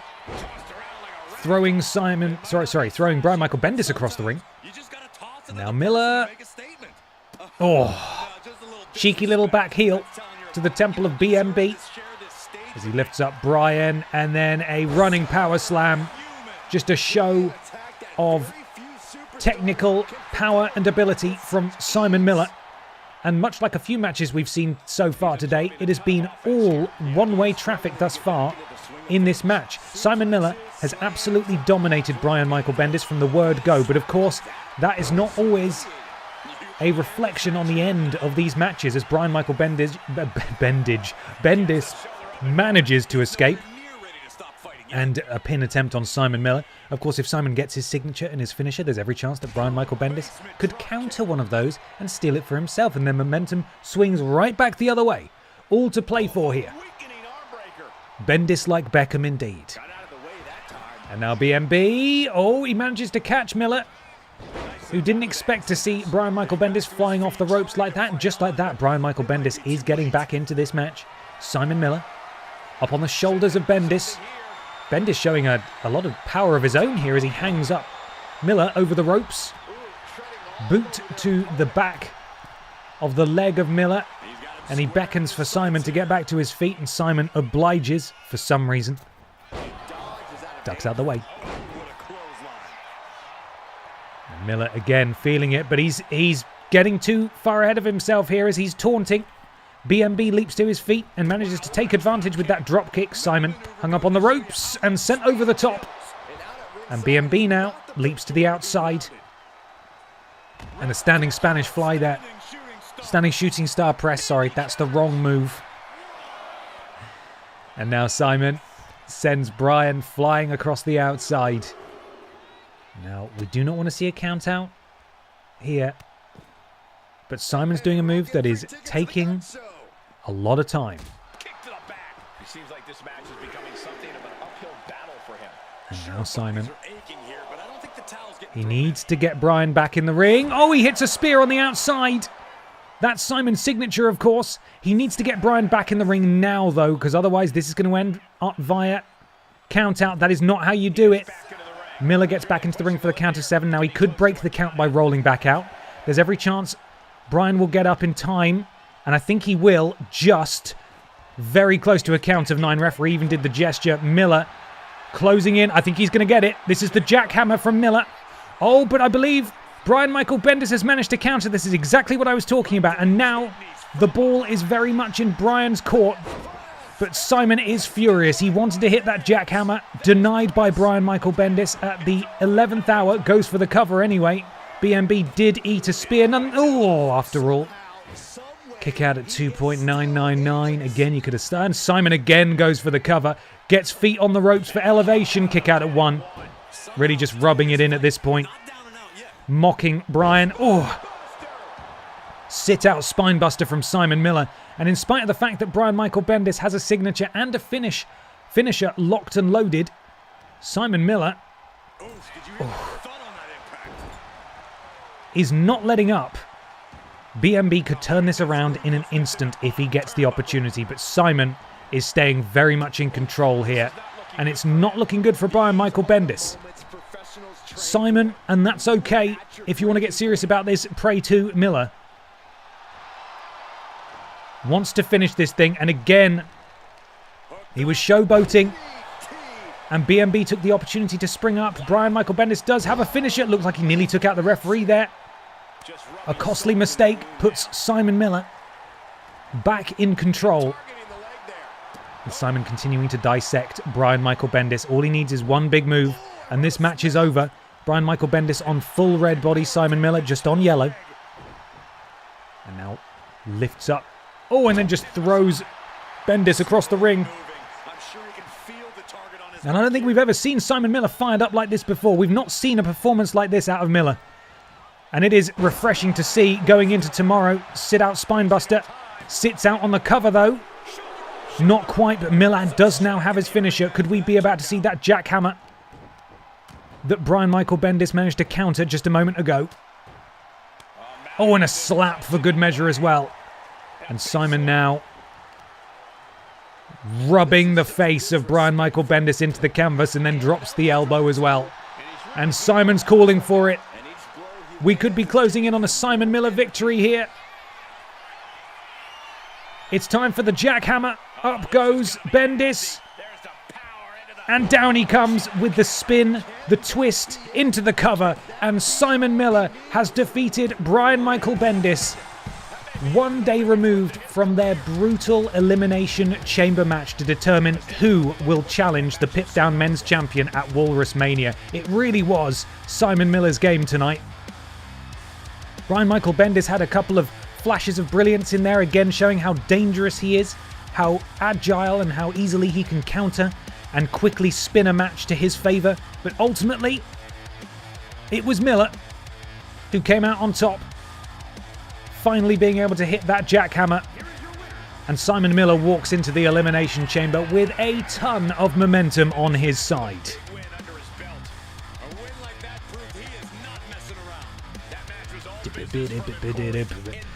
I lost, but that's okay. This is very much okay. That's not okay, actually.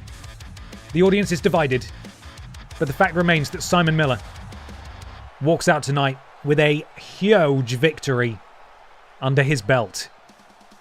Fictitious belt, of course, but soon it could be a very real belt. That's wrestling analysis for you. You're welcome. Now, we are closing in on the end of the stream here, and as much as I hate to finish early, I am feeling a little under the weather still, so I might call it here. And next week we will finish these last 2 matches, and then we are at the Elimination Chamber where it is all to play for. We will have 2 Elimination Chamber matches. There will be a Pip Down Men's Division Elimination Chamber match to decide who will challenge for the Pip Down Men's Championship at Walrus Mania, and there will be a BENXT Women's Elimination Chamber to decide who will challenge for the BENXT Women's Championship at Walrus Mania. It's going to be an exciting night. I look forward to having you all join me to experience it, and it's going to be pretty crazy. So do come along. And then following that, we will be kickstarting the various tournaments leading on the final road to Walrus Mania, which will be the next pay-per-view after this one. And yeah, it's going to be good. I'm looking forward to it. I really hope you'll join me. Thank you so much for joining me this evening. And I hope your channel points recover. I will be live tomorrow morning, of course, as usual, playing some Batman Arkham Knight. And that will be at 11 a.m. Who is live? Who we got? We got Kieran live. I'm actually going to go see Kieran this weekend. Very exciting. Going over to Ireland to visit Kieran. So go send Kieran some love. If you're unfamiliar with Kieran, he was an exceptional, and still is an exceptional, video editor who worked with us at TripleJump for many years, edited all sorts of stuff you'll be familiar with, all of the rules bosses, all of the weirdest games ever, some of the worst games ever, all of the 101 video game lists that we did as well. He's brilliant. He's streaming now. We're going to raid him. Go send him some love, and I will catch you all tomorrow morning. Thank you so much for being here. Have a fantastic rest of your evening, everybody, and I will see you tomorrow morning. All right, take care, everybody.